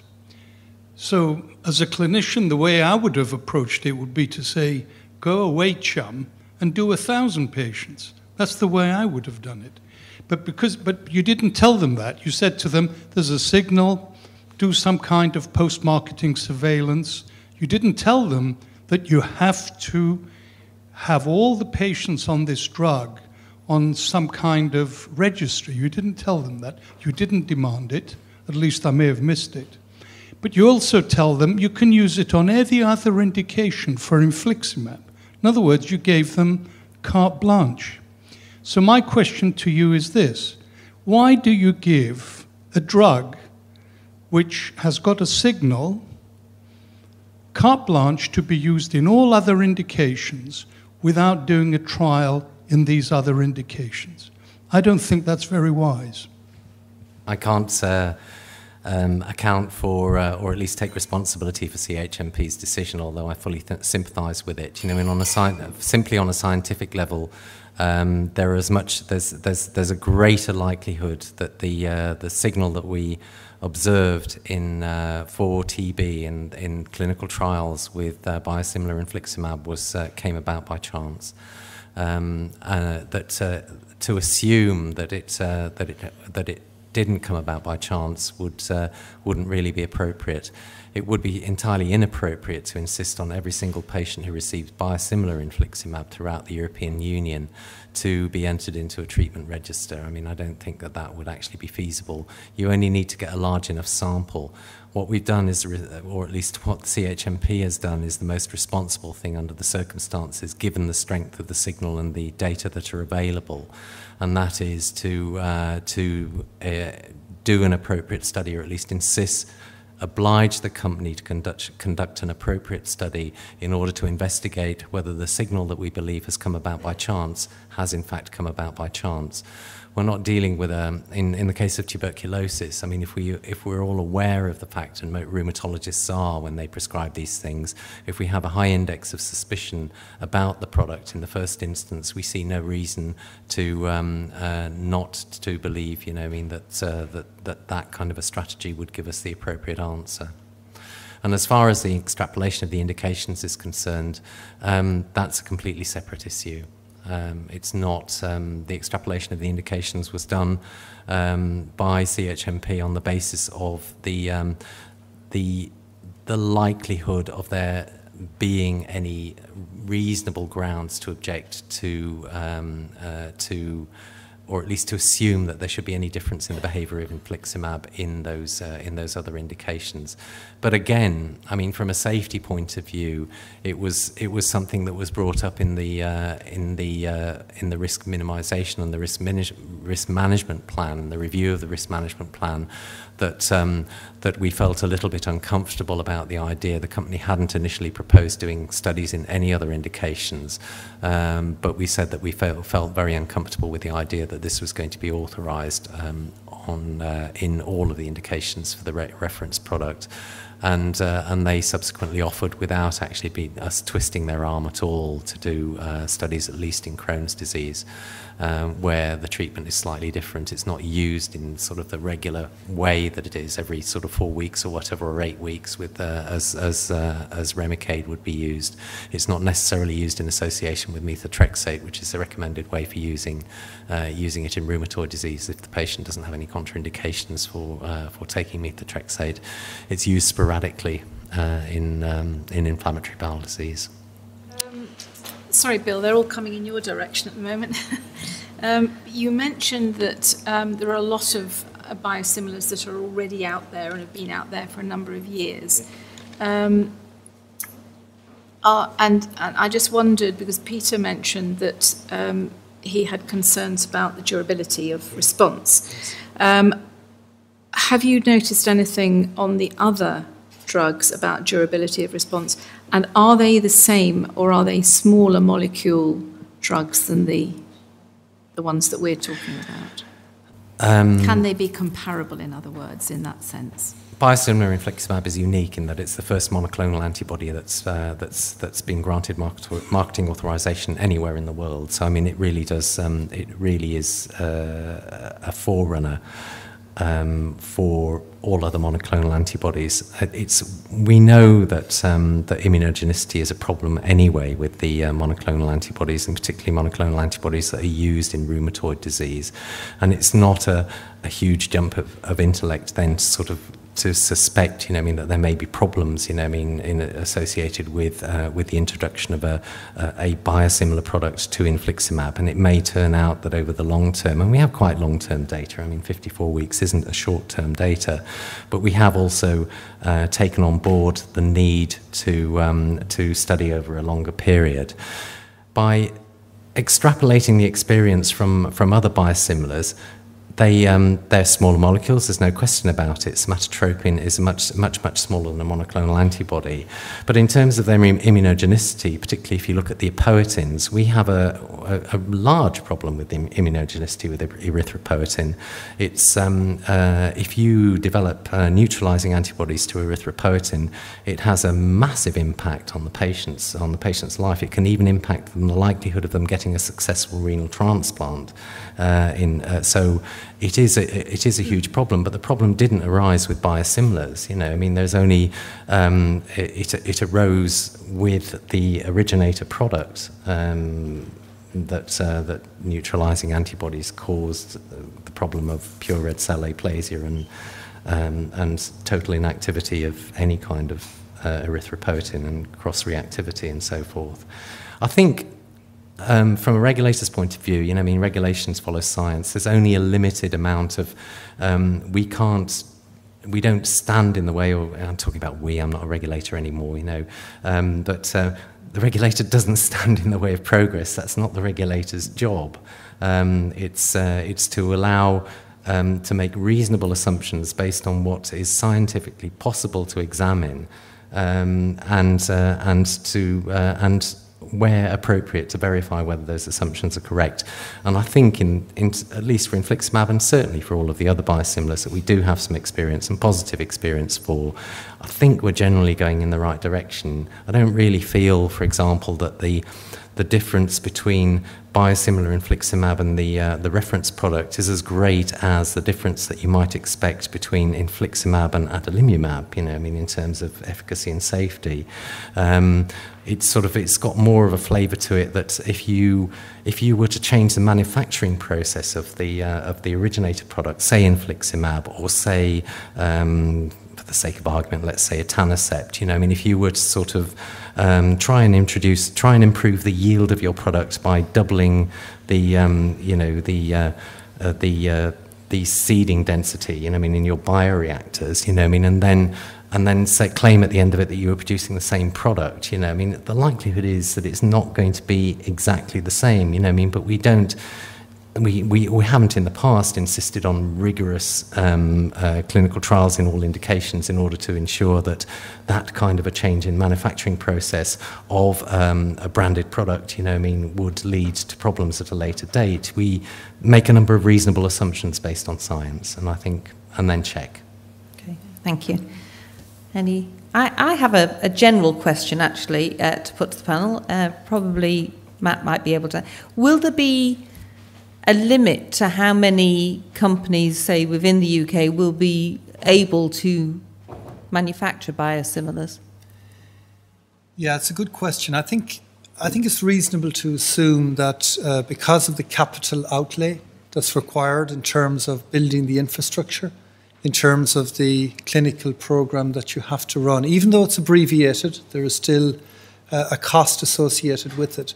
So I think it's probably fair to assume that many of the bigger companies will emerge as also the bigger biosimilar companies as well in the future. I think that's probably a fair assumption to make because they have a heritage of expertise in this area. Mm-hmm. And again, that's expertise that's built up over, you can't just turn that on. That's built up over 10, 15, 20 years mm-hmm. in many different functions within a company. So I think that's a reasonable assumption to make, that there will be quite a few, not so many. It won't be as many as in the small molecule area, for example. Okay. Can I just follow that on with a follow-on question in the same vein? I think it was Peter that said something about Samsung, who I associate with audiovisual, phone screens, all that kind of stuff. Why are they suddenly leaping into the market to make biosimilars? I don't really follow that leap. And you said Fujifilm as well, I think. Yeah, I mean, it's very hard for me to make any comment on that, Elsa. I really don't know. I can only assume that they are trying to diversify their business model and moving into a different direction, but it certainly seems peculiar. I can perhaps shed some light on that. Oh, lovely. So I'm Paul Schofield. I'm the Medical Director of NAP Pharmaceuticals, who will be representing Celtri and bringing Remsima, the infliximab biosimilar, to market in the UK next year. Remsima is manufactured, the biosimilar, in South Korea. You can say, well, what are they doing? Same answer to Samsung. And really, it's fairly straightforward. If you want to make, say, let's think of a car. If you want to start making cars, you employ all those experts from other companies who were experts in those companies, bring them together with that expertise and set up a new company. So Celtrian's foundations, again, basically people who were experts in their fields in manufacturing this particular biosimilar, the scientists, they're brought together with all that expertise to then start. And so the same, I'm sure, would be with Samsung, with Fuji, LG, you make TVs, they also make pharmaceuticals, antibiotics. So, they're a very diverse organisation, and it's all about just bringing the expertise together. Okay, thank you. Thank you. It's not completely unheard of anyway, is it? I mean, BASF used to make insulins, didn't they? I don't think they do anymore, and I don't think they've got a pharmaceutical division anymore. 3M used to make pharmaceuticals as well. It's, they don't just make Post-it notes. It's not unreasonable. Yeah. Mm. As a patient, I have an interest actually in looking at the patient population that's actually eligible for biologicals. Certainly rheumatoid arthritis is quite small. And as a commercial enterprise, are you aware of the proportion of people you'd be looking at in a market? And is your expectation that if you can drive the cost of the drug down, that this will enable perhaps things like the eligibility criteria to be changed by people like NICE to make it worthwhile you doing this? I can start. I'm not convinced that it will improve access, and I'll tell you why. Because even within these therapeutic areas at the moment, we're very close to the NICE eligibility ceiling, if you want to call it that. So unless NICE was to change their criteria and allow earlier access to treatment, I wouldn't see more patients getting access to treatment under the current eligibility regime. The expectation is that, again, as has been discussed this evening, the pricing will be, obviously, they're becoming cheaper, but not as cheap as a generic aspirin, because obviously the cost of manufacture is still very high. So it's back to that threshold of how much will it be and what will the NHS and the health authorities, HTA bodies, say is the threshold with which they'll allow it to be prescribed. I guess it's difficult. We don't have enough drug companies here, but it's that we have this chicken and egg that we need enough patients who are eligible for these therapies to produce a market that will attract the drugs companies to come in to then operate at a level that gives us the right pricing for them to make money, and also for patients to benefit, and for more patients to benefit. Look, there's only a problem with number of patients. There's lots and lots of, as you know, there are lots of patients eligible or with the diseases. It's all a matter of back to the economics as to what can the government, what can the NHS afford, and how many patients can have this medicine at whatever price, whatever medicine, be it a biosimilar or any other medicine. Okay. We have another question here on the front table. It was actually just a comment on that, really. I think you're right, the numbers of patients. And if you move into diabetes, there's 3.2 million people with diabetes. And the restrictions there are very much on cost rather than on ability to treat. So though local CCGs have developed guidance on who should be put onto a current analogue insulin rather than a traditional human insulin, we know that clinicians want to move more patients across. And the only thing that is stopping them is the cost of analogue insulins, which are much more expensive than human insulins. So if these were to lower the cost generally for the CCG, it probably would allow a lot more people to be treated by them. But it's a different sort of environment because there aren't currently restrictions, which there seem to be in other fields.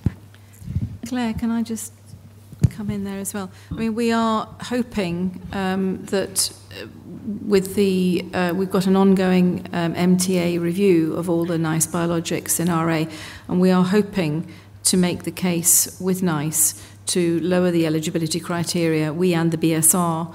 I think everybody wants that, sees the logic of it. The eligibility criteria was set, quite rightly, by the BSR with caution many years ago. Many things have changed. We have much more data now. We need to change the eligibility criteria, but in a way that is responsible, because these drugs are very expensive and we can't bankrupt the NHS any more than it's already being bankrupted. So we don't just want to open the floodgates, we want to do it with caution, with balance, but it does need to be addressed, and that's something that we are definitely going to be addressing with NICE over coming months. Yeah, maybe, Claire, if I could just add to that again, I fully agree with Elsa, and obviously with more players coming to the market, you know, there is an opportunity now to really look at the criteria and get access earlier to patients. What I would also add, and I think this is an important point to make, is that the pricing agreement between the pharmaceutical industry and the government has just been concluded, and we have a 5-year agreement in place. And basically the medicines bill has been capped. For the first time ever in the history of the NHS, we have a capped medicines bill. So in other words, what the pharmaceutical industry has done, which I think has been a very brave step, is they have underwritten any over-expenditure versus the cap that's on the medicines bill. And the idea of that is really to take affordability off the table, because what we know is that there are so many patients in the UK that are not getting access to innovative treatments because of cost. So now we've taken cost off the table, but what we also have to do now is change some of the other mechanisms, whether it's health technology assessments or whether it's some of the maybe perverse incentives that's in the whole system that prevents patients from getting early access. So I think collectively we have to work together to make sure that more patients get earlier access to innovative and appropriate treatment. I'm conscious of the time, and people may have trains and things to catch. We do have we had a break scheduled in, but there will be teas and coffees to round off the evening. So if you wish to continue the discussions, please do so. But we do need to bring it to a close, and I have one more final question to put to the audience. But before we do so, please do complete your evaluation forms, because that gives us a lot of feedback to be able to feed into the report that we can then share with everybody that's been here this evening. So if you could just get your voting pads for the very last time this evening. And please let us know the impact of this evening's event, so that we can perhaps get it right again. again, the responses to all these questions will be made available via the report as well. So let's see what you have thought about this evening's event. Oh, good. I'm so glad. I want to say thank you so much for everybody attending and contributing to this evening's informative and stimulating discussions. It's always the case, there's so much information to try and condense down into a short space of time. It's difficult to follow it all, but who knows, hopefully this will be the first of a few more events such as this. I believe following this evening, perhaps NRAS are in a better position to put a position paper together, and I hope the other patient organisations in the room feel the same. I would like to sincerely thank our speakers this evening, Professor Peter Taylor, Matt Regan and Bill Richardson, for sharing such insight into this new field of biosimilars, and especially to the ABPI for helping to fund this evening. I envisage that we all have a part to play as we set forth on these uncharted waters. And if I can picture us all on a ship, really, keeping with the nautical theme here. You know, perhaps the pharma industry will be in the engine rooms, fueling the marvellous initiatives of new treatments that will improve the speed and efficiency of the patient journey. Perhaps the regulators and the registrars and NICE will ensure that we're on the right course. We'll be on the navigating bridge and checking the map so that we don't run aground and maroon our patients high and dry. And of course, the fantastic NHS staff, clinicians, pharmacists are the crew in all areas of this ship, helping our passengers, the patients, to ensure that all their needs are met. But whose hand is on that ship's wheel? Who is captain of this ship? I think it's a job share. I think we all have to have a hand on the wheel, but none so more than the patient organisations being that voice. So the voice over the tannoy, the patient voice, announcing all that's going on board of this ship, setting sail on these uncharted waters of biosimilars. I tried to work out what perhaps my role on this ship might be, and I think I'd like to be the entertainments officer, but that's another thing. So as we set sail on these uncharted waters, let's have a bit of confidence that we can all play a part, that we can deliver our patients of all disease areas safely into the port of full and productive lives, free from pain and disability, in the safe knowledge that their crew, all of us, will work tirelessly together to make their living with a long-term condition a safe voyage, a smoother voyage, and avoiding those rocks and those stormy waters.